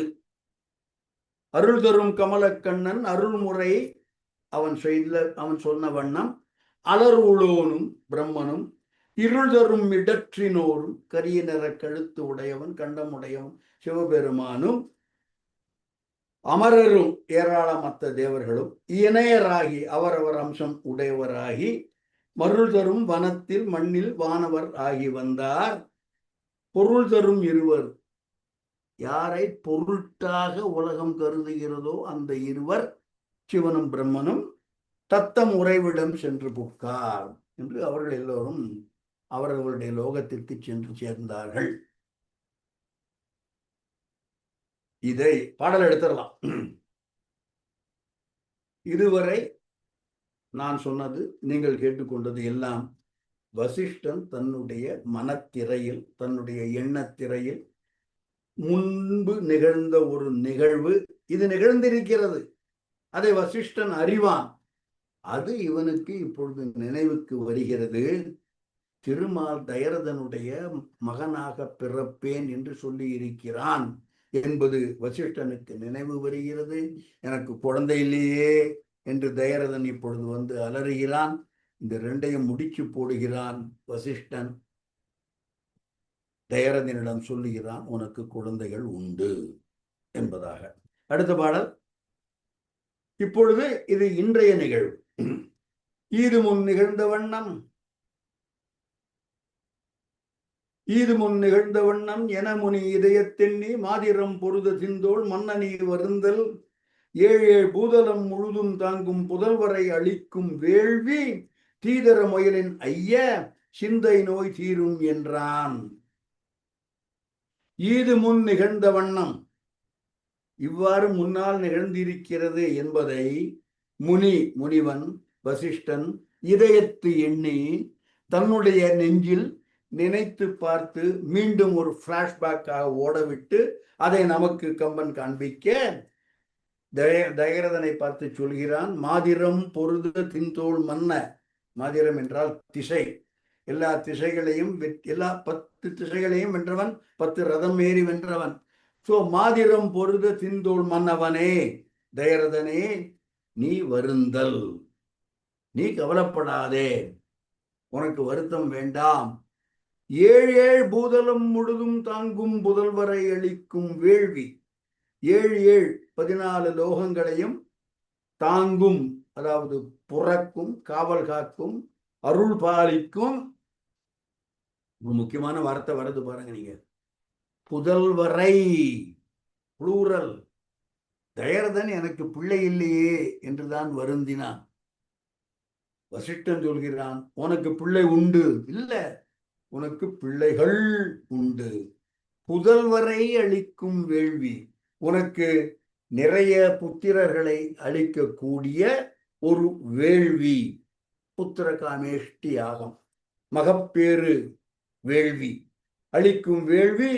தீதர முயலின், எந்த விதமான ஃபால்ட்டோ, எந்த விதமான மிஸ்டேக்கோ, எந்த விதமான மறுவோ இல்லாமல் நீ முயற்சி செய்து அது வெற்றிகரமாக அந்த வேள்வி நடைபெறுமாயின் சிந்தை நோய் தீரும். உன்னுடைய எண்ணத்தில் இருக்கக்கூடிய, உன்னுடைய மனத்தில் இருக்கக்கூடிய கவலை உனக்கு போய்விடும் என்று சொல்கிறான் வசிஷ்டன் தயரதனை பார்த்து. தயரதன் எனக்கு பிள்ளை இல்லையே என்று, எனக்கு பிறகு உலகை காப்பவர் யார் என்று வசிஷ்டனிடம் கேட்க, வசிஷ்டன் முன்பு நிகழ்ந்தவற்றை எல்லாம் எண்ணி பார்த்து, டெஃபினட்டா உனக்கு பிள்ளையாக திருமாலே வந்து, இதை நல்லா ஒன்று கேட்டுங்க நீங்க, இவ்வளவும் வசிஷ்டனுக்கு தெரிந்ததாக, வசிஷ்டன் உணர்ந்ததாக கம்பன் ரொம்ப டீட்டெயில்டா வாசகனுக்கு சொல்லிவிட்டான். இந்த இடத்துல வசிஷ்டன், ஏய் தயரதா, கவலைப்படாத, உனக்கு மகாவிஷ்ணுவே பிள்ளையா பிறப்பான் சொன்னானா? இல்ல. கடைசி வரை ராமன் திருமாலின் அவதாரம் என்பது வெளிப்படுத்தாத வகையில் அதை அறிந்த பல்லோரும் நடந்து கொள்கிறார்கள் என்பது என்னுடைய கருத்து. ராமன் மானுடனா மாலவனா அப்படின்னு ஒரு புத்தகம் எழுதினான். மானுடன் வென்றதம்மா என்ற அந்த சொல்லுக்கு ஏற்ப மானுடனாகவே முழுக்க முழுக்க மாலவன் அல்லன் என்பதை தெளிவாக சொல்லி, மாலவன் தான், ஆனால் மாலவன் என்பதை உணராத மானுடனாக அவனை படைத்து காண்பிக்கிறான். இந்த ரகசியம் அல்லது இந்த விவரம் தெரிந்த வசிஷ்டனும் சொல்லவில்லை. உனக்கு புதல்வர்கள் பிறப்பார்கள். எப்பேற்பட்ட புதல்வர்கள்! 7 உலகத்தையும் பாதுகாக்கக்கூடிய புதல்வர். எவ்வளவு சந்தோஷப்பட்டிருப்பான். ஹேய் தயரதா, கவலையே படாத, மகாவிஷ்ணுவே உனக்கு பையனா வரப்போறான். சந்தோஷப்பட்டிருப்பானா இல்லையா? சொல்லலை. ஏனென்றால் அவதாரம் ஒரு ரகசியம். மானுடன் என்ற அந்த கட்டுக்கோப்பு, மானுட சட்டை தாங்கி வந்தவன் என்பது நிறுத்தப்பட வேண்டும், நிலைநிறுத்தப்பட வேண்டும். அவ்வாறானால்தான் மனிதர்களால் சாதல் வரக்கூடாது என்று கேட்காததால் மனிதரால் ராவணன் சாகிறான் என்பது ரொம்ப முக்கியம். வசிஷ்டன் சொல்லலை. இது முன் நிகழ்ந்த வண்ணம் என முனி இதயத்து எண்ணி மாதிரம் பொருத திந்தோள் மன்னனி வருந்தல் 7 பூதலம் முழுதும் தாங்கும் புதல்வரை அளிக்கும் வேள்வி தீதர முயலின் ஐய சிந்தை நோய் தோறும். இவனுடைய சிந்தை நோய் தீரும். இவனுடைய சிந்தை நோய் என்ன? எனக்கு பிறகு இந்த உலகத்தை யார் ரட்சிக்கப் போகிறார்கள் என்பது. அடுத்த பாடல் என்ன பண்றான் பாருங்க. தயரதன், உனக்கு புத்திரர்கள் உண்டு அப்படின்னு சொல்லியாச்சு. சொல்லிட்டு ஒரு வேள்வி செய்யணும், அவ்வளவுதானே. செஞ்சுட்டா அப்புறம் என்ன செய்யணும்? சொல்லு. ஏதோ வேள்வின்னு சொன்னீங்க, நான் என்ன பண்ணணும் சொல்லு, இன்னைக்கே பண்றேன், அடுத்த நிமிஷம் அந்த வேள்வி பண்ண தயார் என்பதாக தயரதன் வசிஷ்டனை வற்புறுத்துகிறான். அந்த வேள்வியின் டீட்டெயில் என்ன சொல்லு என்று. அடுத்த பாடல், என்னமா முனிவன் கூற எழுந்து பேர் உவகை பொங்க மன்னவர் மன்னன் அந்த மாமுனி சரணம் சூடி உன்னையே புகழ் புக்கேனு குறுகன் வந்தடைவதுண்டோ அன்னதற்கடியேன் செய்யும் பணி இனிது அளித்து என்றான் என்று மாமுனிவன் கூற, இவ்வாறு உனக்கு 7 உலகத்தையும் 7 உலகத்தையும் தாங்கி காப்பாற்றக்கூடிய புத்திரர்கள் பிறப்பார்கள் இந்த குறிப்பிட்ட வேள்வி செய்தால் என்று என்ன மாமுனிவன் கூற, எழுந்த பேர் உவகை சந்தோஷம் களிப்பு பொங்க மன்னவன் சக்கரவர்த்தி. எனவே மன்னவன் அந்த மாமுனி சரணம் சூடி உனக்கு புதல்வர்கள் உண்டுன்னு சொன்னா அவ்வளவுதான். சாஷ்டாங்கமா காலில் விழுந்து தன்னுடைய தலை அவனுடைய பாதத்தில் வைத்து வணங்குகிறான். அந்த மாமுனி சரணம் சூடி, சரணம் என்பது பாதம், அந்த பாதத்தை தன்னுடைய தலையில் சூடி உன்னையே புகழ் புக்கேனுக்கு உருகன் வந்து அடைவதுண்டோ? வசிஷ்டா, நீ இருக்கும்போது எனக்கு என்ன கஷ்டம் வரும் என்று சொல்லி, அன்னதற்கு, நீ ஏதோ ஒரு வேள்வின்னு சொன்னியே, அன்னதற்கு அடியேன் செய்யும் பணி நான் என்ன செய்யணையா சொல்லு, அதை இனிது அழுத்தி என்றான். உடனடியாக சொல்லு, நீ ஏதோ ஒரு வேள்வி, அந்த வேள்வி பண்ணினா புத்திரர் என்ன பண்ணணும்னு சொல்லு, உடனடியாக சொல்லு என்று வசிஷ்டனை தயரதன் வற்புறுத்துகிறான், கெஞ்சி கேட்கிறான், பாதத்தில் விழுந்து பணிந்து வேண்டி கேட்கின்றான். அடுத்த பாடல்.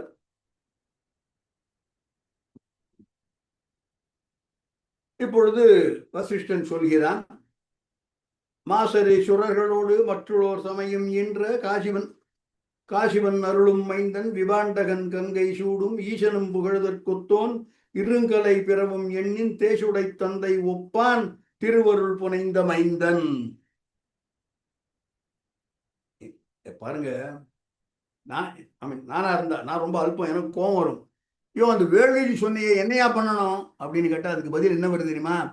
எவனோ இருந்தாயா, அவன் பேரு விபாண்டகன், அவனுடைய அப்பா காசிவன், இதெல்லாம் சொல்றானே ஒழிய வேள்விக்கு என்ன செய்ய வேண்டும் என்று வசிஷ்டன் உடனடியாக சொல்லவில்லை. அதை ஒரு வரலாறு மாறி, அது ஒரு ஹிஸ்டரி மாறி, அந்த வேள்வி எப்பேற்பட்டது, அதுக்கு எவ்வளவு சிறப்புகள், என்ன தன்மைகள் உண்டன என்பதையெல்லாம் விரிவாக சொல்லும் வண்ணம் வசிஷ்டன் ஒரு பேருரையை துவங்குகிறான். மாசரு சுரர்களோடும், சுரர் என்பவர் தேவர், அசுரர் என்பவர் மற்றவர். மாசரு சுரர்களோடு மற்றொரு சமயம் ஈன்ற காசிவன் அருளும் மைந்தன், அந்த மைந்தனுக்கு பேரு விபாண்டகன். கங்கை சூடும், அவன் எப்பேற்பட்டவன் என்றால் கங்கை சூடும் ஈசனும் புகழ்தற்கு ஒத்தோம். கங்கை சூடும் ஈசன் பரமசிவன், அவன் விபாண்டகனை புகழக்கூடிய அளவு விபாண்டகன் புகழுடையவன். இருங்கலை பிறவும் எண்ணின் தேசுடை தந்தை ஒப்பான், இவனுடைய தந்தை காசிவன், அந்த இவனுடைய கற்ற கலைகள் எல்லாம் எண்ணி பார்த்தால் காசிவனுக்கு நிகரானவன். அந்த விபாண்டகனுடைய திருவருள் புனைந்த மைந்தன் காசியவன், காசியவனுடைய மைந்தன் விபாண்டகன், விபாண்டகனுடைய மைந்தன் என்று சொல்லி நிறுத்துகிறான். அப்படி ஒரு ஆள் இருக்கான் ஐயா. மாசரு சுரர்களோடு மற்றொரு சமயம் என்ற காசிவன் அருளும் மைந்தன் விபாண்டகன் கங்கை சூடும் ஈசனும் புகழ்தற்கொத்தோன் இருங்கலை பிறவும் எண்ணின் தேசுடை தந்தை ஒப்பான் திருவருள் புனைந்த மைந்தன். அவன் யாரு? அவனுடைய வரலாறு சொல்லப்படுகிறது. அடுத்த பாடல்.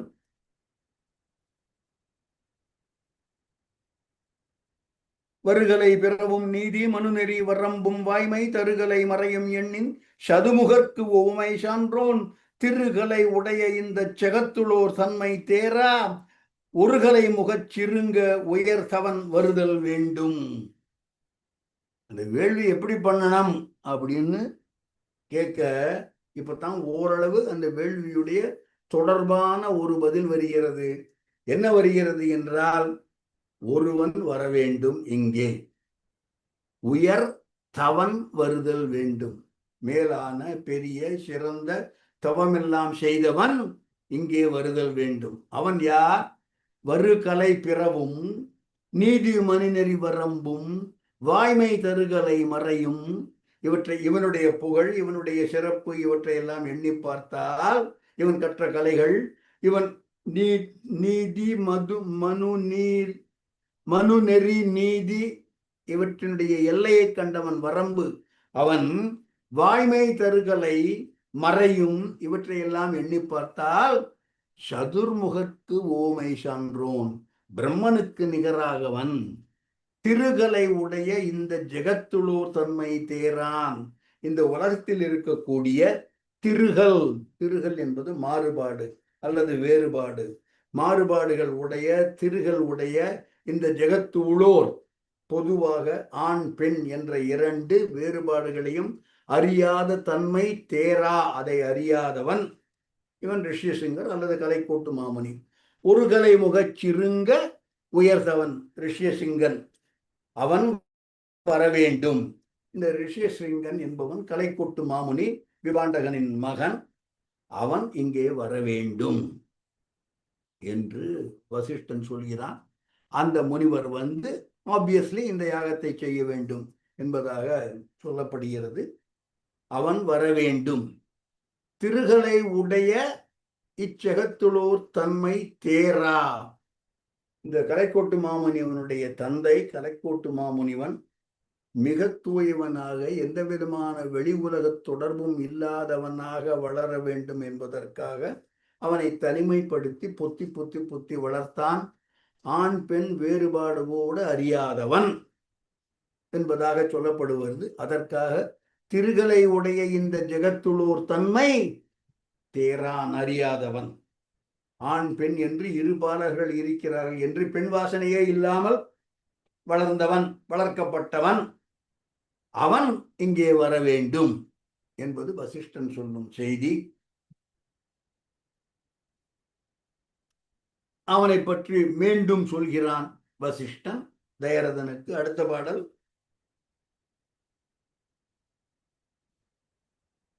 பாந்தளின் மகுதகோடி பாந்தளின் மகுடகோடி பறித்தபார் அதனில் வைகும் மாந்தர்கள் விலங்கு என்று மாந்தர்கள் விலங்கென்றுண்ணும் மனத்தன்மா தவத்தின் எண்ணின் பூந்தவி சுகந்துளோனும் புராரியும் புகழ்தற்கொற்ற சாந்தனாள் வேள்வி முற்றின் தனையர்கள் உளராம் என்றான் என்பவன் வசிஷ்டன்.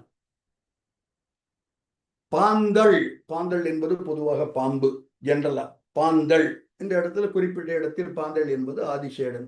பாந்தளின் மகுட கோடி பறித்த பாரதனில், இந்த உலகத்தை ஆதிசேடன் தாங்கிக் கொண்டிருக்கிறான் என்பது ஒரு மரபு, ஒரு புராணம்.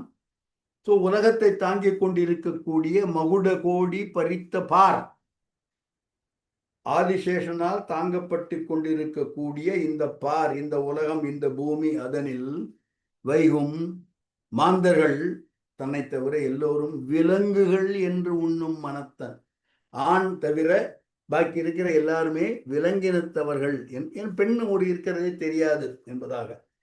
மாந்தர்கள் விலங்கு என்னும் உண்ணும் மனத்தன் அவன் மாதவத்தன். எப்பேற்பட்ட தவம் என்றால் எண்ணினால், எப்பேற்பட்ட தவம் உடையவன் என்று எண்ணி பார்த்தால் மாதவத்தன் எப்பேற்பட்டது என்று எண்ணி பார்த்தால் பூந்தவிசு உகந்து உளோனும், பூவை தன்னுடைய ஆசனமாக கொண்டவன் பிரம்மன், பூவை தவிசாக உகந்து கொண்டவன், பூந்தவிசு உளோனும் புராரியும் சிவபெருமான், புகழ்தற்கு ஒத்த சாந்தன். இந்த கலைக்கோட்டு மாமுனிவனுடைய தன்மை, சிறப்பு, பெருமை எவ்வாறு சொல்லப்படுகிறது என்றால், பிரம்மனும் சிவனும் புகழ்வதற்கு ஒத்த சாந்தன், பொறுமை மிக்கவன், பொறுமையானவன், சாந்த ஸ்வரூபி. அவன் வேள்வி முற்றின், அவன் இந்த யாகத்தை வெற்றிகரமாக செய்து கொடுப்பான் என்றால் தனையர்கள் உணராம். தனை ஸ்பெல்லிங் தப்பு, தனன்னு இருக்கணும், தனையர்கள் உணராம், உனக்கு புதல்வர்கள் உண்டு என்று வசிஷ்டன் சொல்கிறான். இப்ப பாருங்க, தயரதன் உனக்கு கண்டிப்பாக புத்திரர் உண்டு, அதுக்கு ஒரு யாகம் செய்யணும், இந்நாள் தான் செய்யணும், அவன் எப்பேற்பட்டவன் தெரியுமா என்று அவனை பற்றி ஒரு 4-5 பாட்டு சொல்லியாச்சு. தயரதனை பொறுத்த வரைக்கும் அவன் எங்கு வருதல் வேண்டும், அவ்வளவுதானே. அவன் எப்படிப்பா கூட்டு வருது, அடுத்த ஸ்டெப் சொல்லு எனக்கு என்று. அடுத்த பாடல்.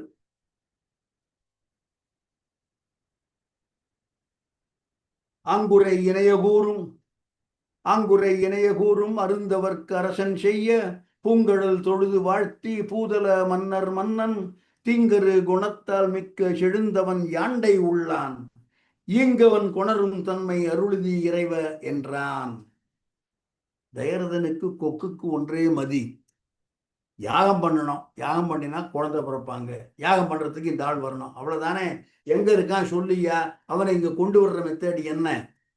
தீங்கு அருகுணத்தால் மிக்க செழுந்தவன், அப்பேற்பட்டவன் யாண்டை உள்ளான், எங்கிருக்கிறான்? தீங்கு அருகுணத்தால் மிக்க செழும் தவன், மிகுந்த தவம் செய்தவன், குற்றமில்லாத குணத்தவன், அவன் எங்கிருக்கிறான்? அது கேள்வி நம்பர் 1. இங்கு யான் கொணரும் தன்மை அருள், அவனை இந்த இடத்துக்கு நான் எப்படி கூட்டு வருது? அவன் அவன் வேள்வி பண்ணினாத்தான், யாகம் பண்ணினாத்தான் புதல்வன் உண்டு என்று சொல்கிறாய். தீங்கரு குணத்தான் மிக்க செழுந்தவன் யாண்டை உள்ளான், ஒரு கேள்வி. இங்கு யான் அவனை கொணரும் தன்மை அருளுதி என்று யாரை பார்த்து கேட்கிறான்? இறைவர், என்னுடைய கடவுளே, என்ன இவன் தான் புத்திர பாக்கியம் கொடுக்க போறவன், புத்திரன் உண்டு என்று கேரண்டி கொடுத்தவன் வசிஷ்டன். இறைவ என்றான் சொல்பவன் யாரு? மன்னர் மன்னன், பூதல மன்னர் மன்னன். இரண்டாவது அடியில் இருக்கிறேன்.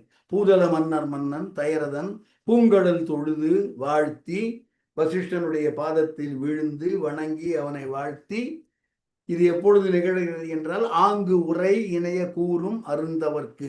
இவ்வாறு வசிஷ்டன் அந்த விபாண்டகனின் மகன் கலைக்கோட்டு முனிவன் இங்கு வந்து அவனுடைய வேள்வி முற்று பெறுமானால் தனையர்கள் உளராம் என்று சொன்னவுடன் அவன் எங்கிருக்கிறான், அவனை எவ்வாறு கொணர்வது என்று தயரதன் கேட்கிறான். அவன் எங்கிருக்கிறான், எவ்வாறு கொணர்வது என்பதை பற்றிய வர்ணனையை வசிஷ்டன் உடனடியாக சொல்கிறான். அந்த கலைக்கோட்டு மாமுனிவனின் வரலாறு சொல்லப்படுகிறது. ஒரு சிறிய இடைச்சல் டைரக்டா சொல்லியிருக்கலாம், அவனை கொண்டு வந்தா முடியும்னு. அவன் யார், எப்பேற்பட்டவன், அவனை எவ்வளவு எளிதாக கொண்டு வர முடியாது என்றெல்லாம் சொல்லி, அவனை கொணர்வது என்பது அவ்வளவு லேசுப்பட்ட காரியம் இல்லை என்பதாக சொல்லி, அவன் எவ்வாறு ஒருமுறை கொணரப்பட்டான் என்று அவனுடைய வரலாறு முழுக்க சொல்லுகிறான் வசிஷ்டன். அடுத்த ஒரு 5-6 பாடல்களில் பாடலை பார்ப்போம். தயரதன் கேட்பது அவன் எங்கிருக்கிறான், அவன் எவ்வாறு கொணர்வது. அதற்கு பதில் வருகிறது வசிஷ்டரிடமிருந்து. புத்தான கொடுவினை, அடுத்த பாடல். புத்தான கொடுவினையோடு அருந்தயரம் போய் ஒழிப்ப புவனம் தாங்கும் சத்தான குணமுடையோன் தகையினோடும் தன்னழியின் சாலை போல்வான் எத்தானும் விளக்கரியான் மனுக்குலத்தே வந்துதித்தோன் இலங்கும் மோலி உத்தான பாதன் அருள் உரோமபதன் என்று உளான் இவ்வுலகை ஆள்வோன். கலைக்கோட்டு மாமுனிவன் எங்கிருக்கிறான், அவனை எவ்வாறு கொணர வேண்டும் என்று கேட்டால் வசிஷ்டன் சொல்வது ரோமபாதன்னு ஒரு மன்னன் இருந்தான் என்பதாக தொடங்குகிறான் வசிஷ்டன். புத்து ஆன கொஞ்சம் வேகமா போயிடலான்னு நினைக்கிறேன். புத்து ஆன கொடு, புத்து என்பது புத்து என்னும் நரகம், அந்த நரகம், அதனாலதான் புத்திரர் என்று. அந்த நரகத்தில் சென்று சேராமல் பெற்றோர்களை காப்பாற்றுபவர்கள் புத்திரர்கள். புத்தான புத்தென்னும் அந்த நரக கொடு, அந்த கொடு வினை அதில் போய் சேராமல் அரும் துயரம் போய் அந்த துயரமெல்லாம் போய் ஒழிப்ப புவனம் தாங்கும் சத்தான குணமுடையோன் ஒரு மன்னவன் தயையினோடும் தன்னழியின் சாலையே தன்னழியின் சாலை. சாலை என்பது கல்விச்சாலை, அறச்சாலை, பாடசாலை சொல்லுகிறோம் இல்லையா, ஒரு இடம் என்று பெயர். தன் அழியின் சாலை, கருணை மிகுந்த ஒரு இடம். அது போல்வான் எத்தானும் வெலற்கு எறியோன், யாராலும் வெல்லப்படாதவன், மனுக்குலத்தில் வந்தவன் அவன், இலங்கும் மோலி உடையவன். மோலி என்பது மணிமுடி, துலங்குகின்ற விளங்குகின்ற ஒளி வீசி திகழ்கின்ற மோலி உடையவன் அவன். உத்தானபாதன் அருள் ரோமபாதன்.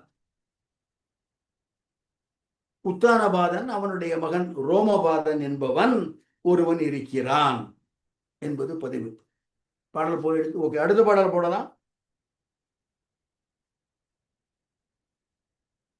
அன்னவன் தான் புறந்து கழிக்கும் திருநாட்டில் நெடுங்காலம் அளவதுகாக மின்னியெழு முகில் இன்றி மின்னியெழு முகில் இன்றி வெந்துயரம் பெருகுதலும் வேதநன்னூல் மன்னு முனிவரை அழைத்து மாதானம் கொடுத்தும் வான் வழங்காது ஆக பின்னும் முனிவரர் கேட்ப கலைக்கோட்டு முனிவரின் வான் பிளிற்றும் என்றார். ஏன் இந்த செய்தி சொல்லப்படுகிறது என்பதை கொஞ்சம் கவனமாக சும்மா வசிஷ்டன் போற போக்குல கதை சொல்றது இல்லை. அன்னவன் அந்த ரோமபாதன் தான் புறந்து அளிக்கும் திருநாட்டில், அந்த ரோமபாதனுடைய நாடு, அவன் காப்பாற்றி கொண்டு வருகின்ற, புறந்து என்றால் காப்பாற்றி, புறவலன். அன்னவன் தான் புறந்து கழிக்கும் திருநாட்டில் நெருங்கால அளவது ஆக வெகு காலமாக மழை பெய்யவில்லை. அன்னவன் தான் புறந்து கழிக்கும் திருநாட்டில் நெடுங்காலம் அளவது ஆக மின்னி எழு முகில் இன்றி வெந்துயரம் பெருகுதலும்.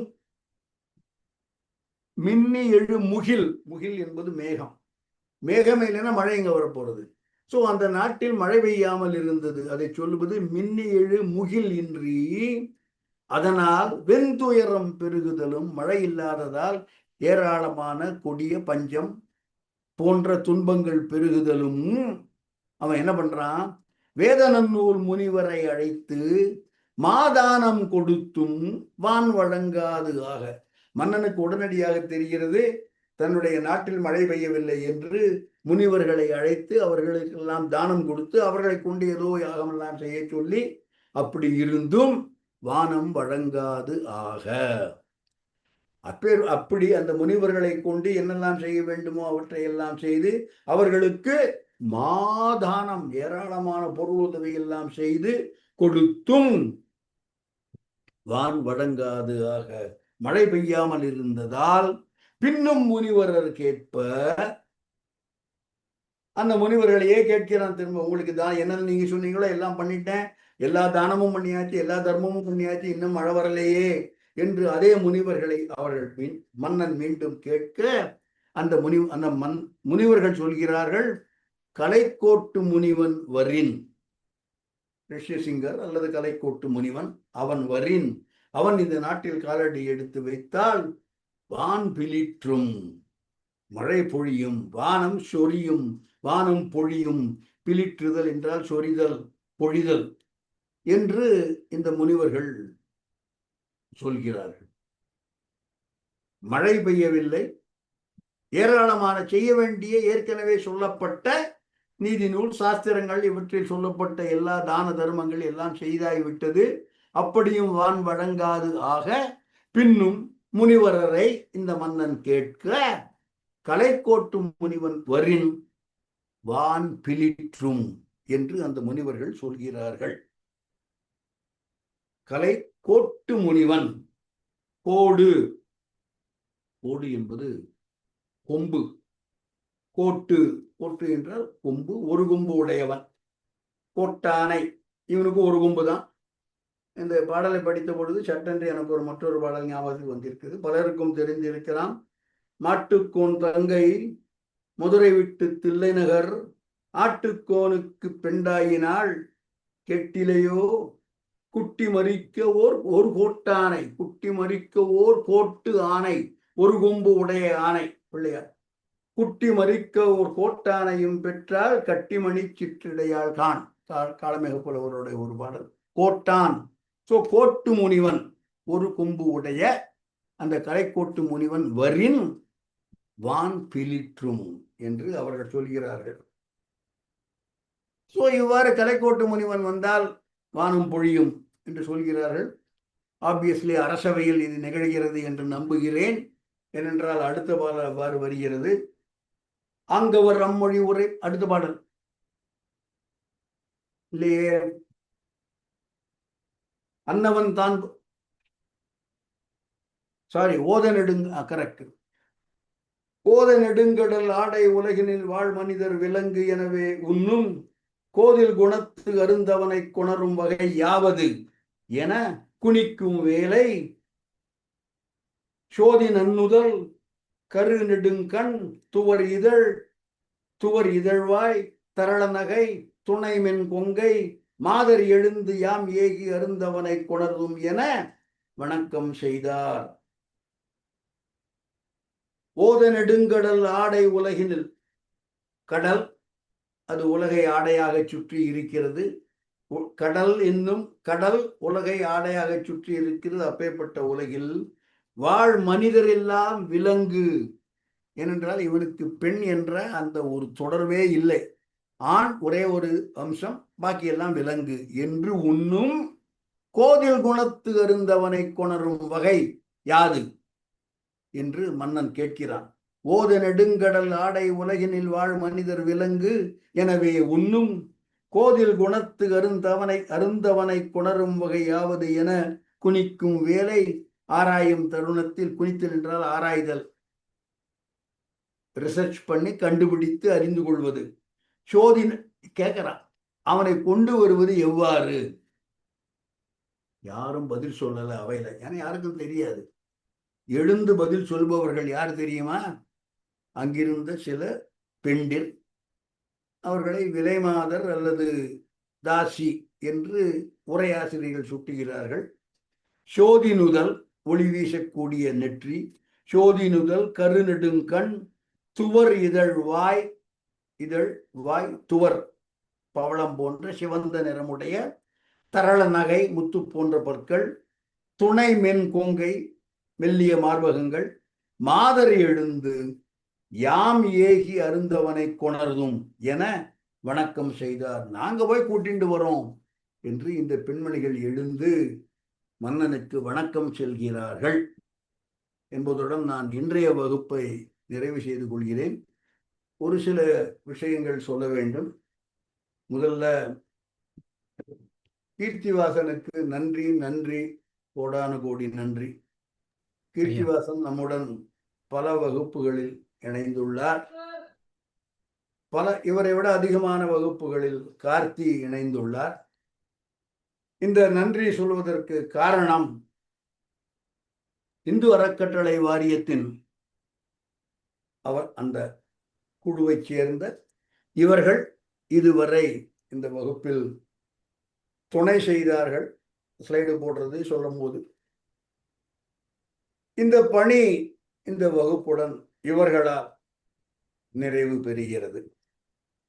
அவர்களுக்கு அந்த ஒத்துழைப்புக்கு, அவர்கள் செய்த பணிக்கு கீர்த்திவாசன், குஹன், கார்த்தி போன்ற பலருக்கும் நன்றி, கோடானு கோடி நன்றி.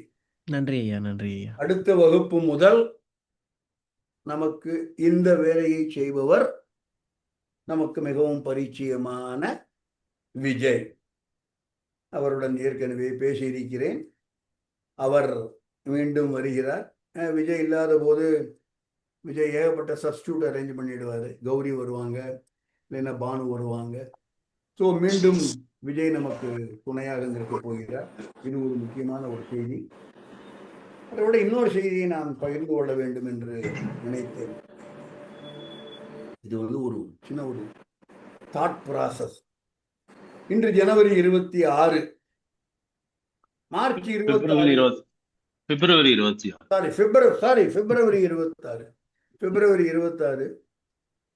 மார்ச் 26 ஸ்ரீராம நவமி என்று எண்ணுகிறேன். I am not very sure about the date, but I think it falls on that day, plumb on that day. March 26 Srirama Navami என்று எண்ணுகிறேன். மார்ச் 26 இந்த வகுப்பு போகும் வேகம், பாடல்கள் அமைவது எல்லாவற்றையும் பார்த்தால் ராம ஜனனம் மார்ச் 26 அன்று நிகழும் என்று தோன்றுகிறது. ஸ்ரீராம நவமி அன்றைக்கு கம்பன் ராமாயணத்தில் ராமனுடைய பிறப்பு நிகழ்வதற்கு வாய்ப்பு ஏராளமாக இருக்கிறது. நம்ம பல பேர் சொல்றோம், எல்லாம் பிரபஞ்சம் நிகழ்த்துகிறது, எல்லாம் கொடுப்பினை, எல்லாம் இறையருள். நான் இந்த பர்டிகுலர் ஆஸ்பெக்டை நினைச்சு பார்க்குறேன். இன்னைக்கோ ஒரு நாள் கம்பராமாயண கிளாஸ் ஆரம்பித்தேன். 5.5 வருஷம் முன்னால, ஜூன் மாதம் 4ஆம் தேதி 2020 நினைக்கிறேன். That was a random date chosen by A.P. Raman Mama and Rajesh Srinivasan, and HEB said okay. No idea why it should be June 20th. தெரியாது. அதே மாதிரி no idea why we should start with Sundarakandam. அன்றைக்கு பாலகாண்டம் ஆரம்பித்திருந்தோம் என்றால் செப்டம்பர்லேயோ அக்டோபர்லேயோ ராமஜனனம் நடந்திருக்கலாம். அன்றைக்கு சுந்தரகாண்டம் ஆரம்பித்தோம். அப்பவும் எத்தனை வருஷம் சுந்தரகாண்டம் போகும், எத்தனை வருஷம் யுத்தகாண்டம் போகும், ஒன்றும் தெரியாது.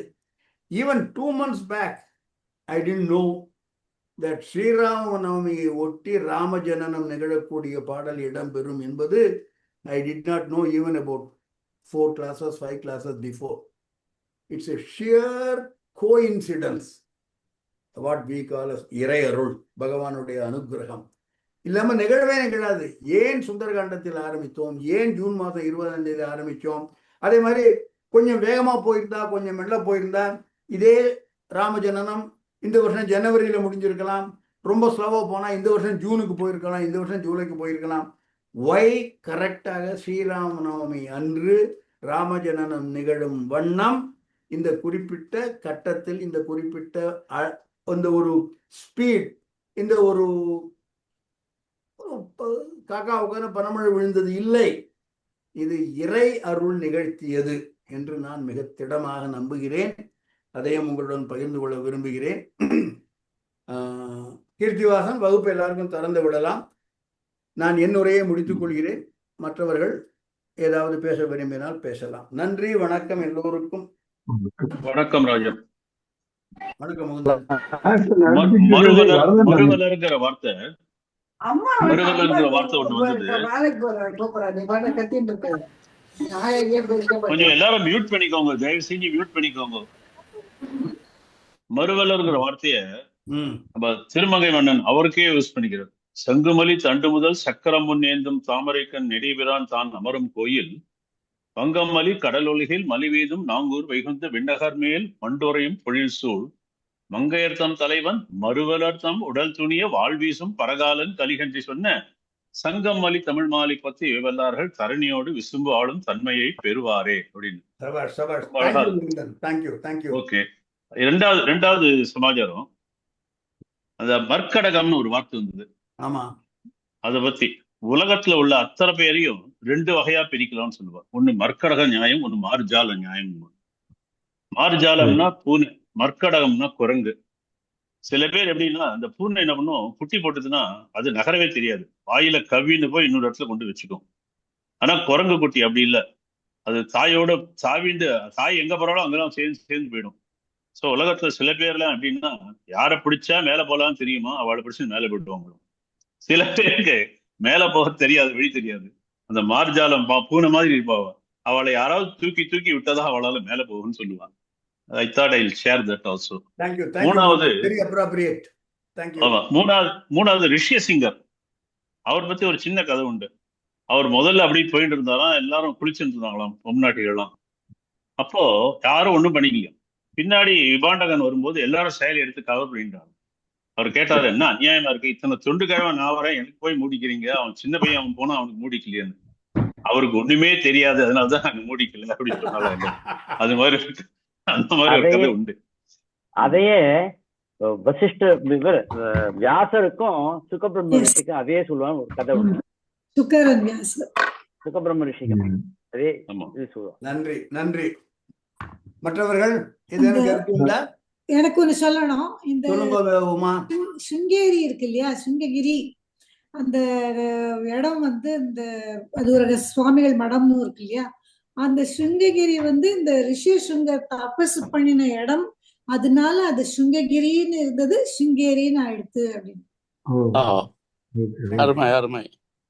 தேங்க்யூ. மற்றவர்கள்? சார் வணக்கம், துரை தனபாலன். வணக்கம் துரை தனபாலன். சார், இந்த நன்றிங்கிற சொல்லுக்கு வந்து நன்மைங்கிற பொருள் இருக்குன்னு சொன்னீங்க. அதே பொருள்ல வள்ளுவர் பல குறள்கள்ல குறிப்பிட்டிருக்காரு. தந்தை மகற்காற்றும் நன்றி அவைய முந்தி இருப்ப செயல் அப்படிங்கிற குறள் உட்பட. அப்புறம் இரண்டாவது, போன வகுப்புல நான் உங்கள்ட்ட ஒரு சிறு கேள்வி கேட்டிருந்தேன், நீங்க விளக்கம் சொல்றதா சொல்லியிருந்தீங்க. அதாவது நான் சொல்றேன் கேளுங்க. நான் வந்து எனக்கு இதுலயே வந்ததுன்னு நினைக்கிறேன். மேரு என்பது கைலாயம் என்பது வெவ்வேறு என்பதாக அனுமன் மருத்துவமலை படலத்தில் ஒவ்வொரு மலையாக தாண்டி செல்லும் பொழுது கம்பன் குறிப்பிட்டுள்ளார். அந்த பாடல் எனக்கு I didn't take reference to that. கண்டிப்பாக அடுத்த கிளாஸ்ல சொல்றேன். அவ்வாறுதான். சரிங்க, நல்லது. கம்பனோட பாடலே சொல்லி நான் கன்ஃபார்ம் பண்றேன். மார்ச் 26 ஸ்ரீராமநவமி, அது கேட்ட உடனே மனம் ரொம்ப நெகிழ்ந்து போயிட்டே இருந்தார். இறையருள்னா தான் இறையருள். அருமை.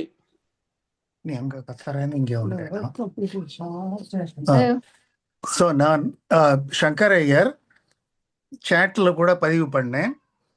இந்த அவதார ரகசியங்களுடைய விவரத்தை 3 வரியில அருணகிரிநாதர் ரொம்ப அழகாக அடக்கிறார் ஒரு திருப்பரங்குன்றம் பாடல்ல.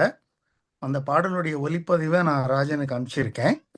பாடல்ல வந்து இரவையிந்திரன் வெற்றி குரங்கின் அரசர் என்றும் ஒப்பற்ற ஒந்தி இறைவன் எண்கின கர்த்தன் என்றும் நெடுநீலன் எரியதென்றும் ருத்ரர் சிறந்த அனுமன் என்றும் ஒப்பற்ற அண்டர் எவரும் இந்த வர்க்கத்தில் வந்து புனமேவ அரியதன் படைக்கர்த்தர் என்று அசுரர் தங் கிளைக்கட்டை வென்ற அரிமுகந்தன் மெச்சுற்ற பண்பின் மருகோனே அப்படின்னு ரொம்ப அழகான வரிகள் வந்துட்டு எப்படி வாலி சுக்ரீவன்ல இருந்து ஆரம்பிச்சு ஹனுமான், நீலன், ஜாம்பவான், எப்படி ஒருத்தருடைய அவதார ரகசியத்தை அழகாக சொல்லி அப்பேற்பட்ட ஹரிமுகுந்தன் மெச்சுற்ற பண்பின் மருகோனேன்னு முருகனை கூப்பிடுறாரு.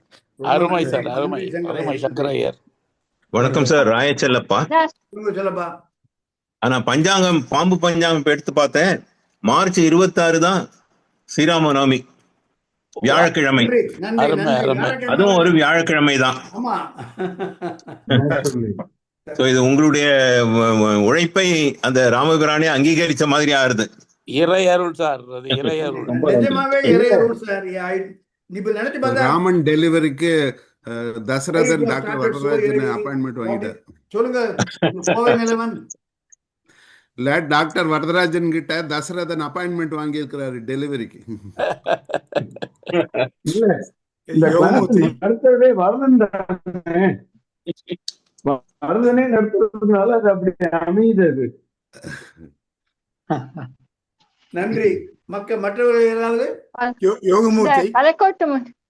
கலைக்கோட்டு முனிவனை பற்றி இனிமேதான் வரலாறு வரப்போகிறது.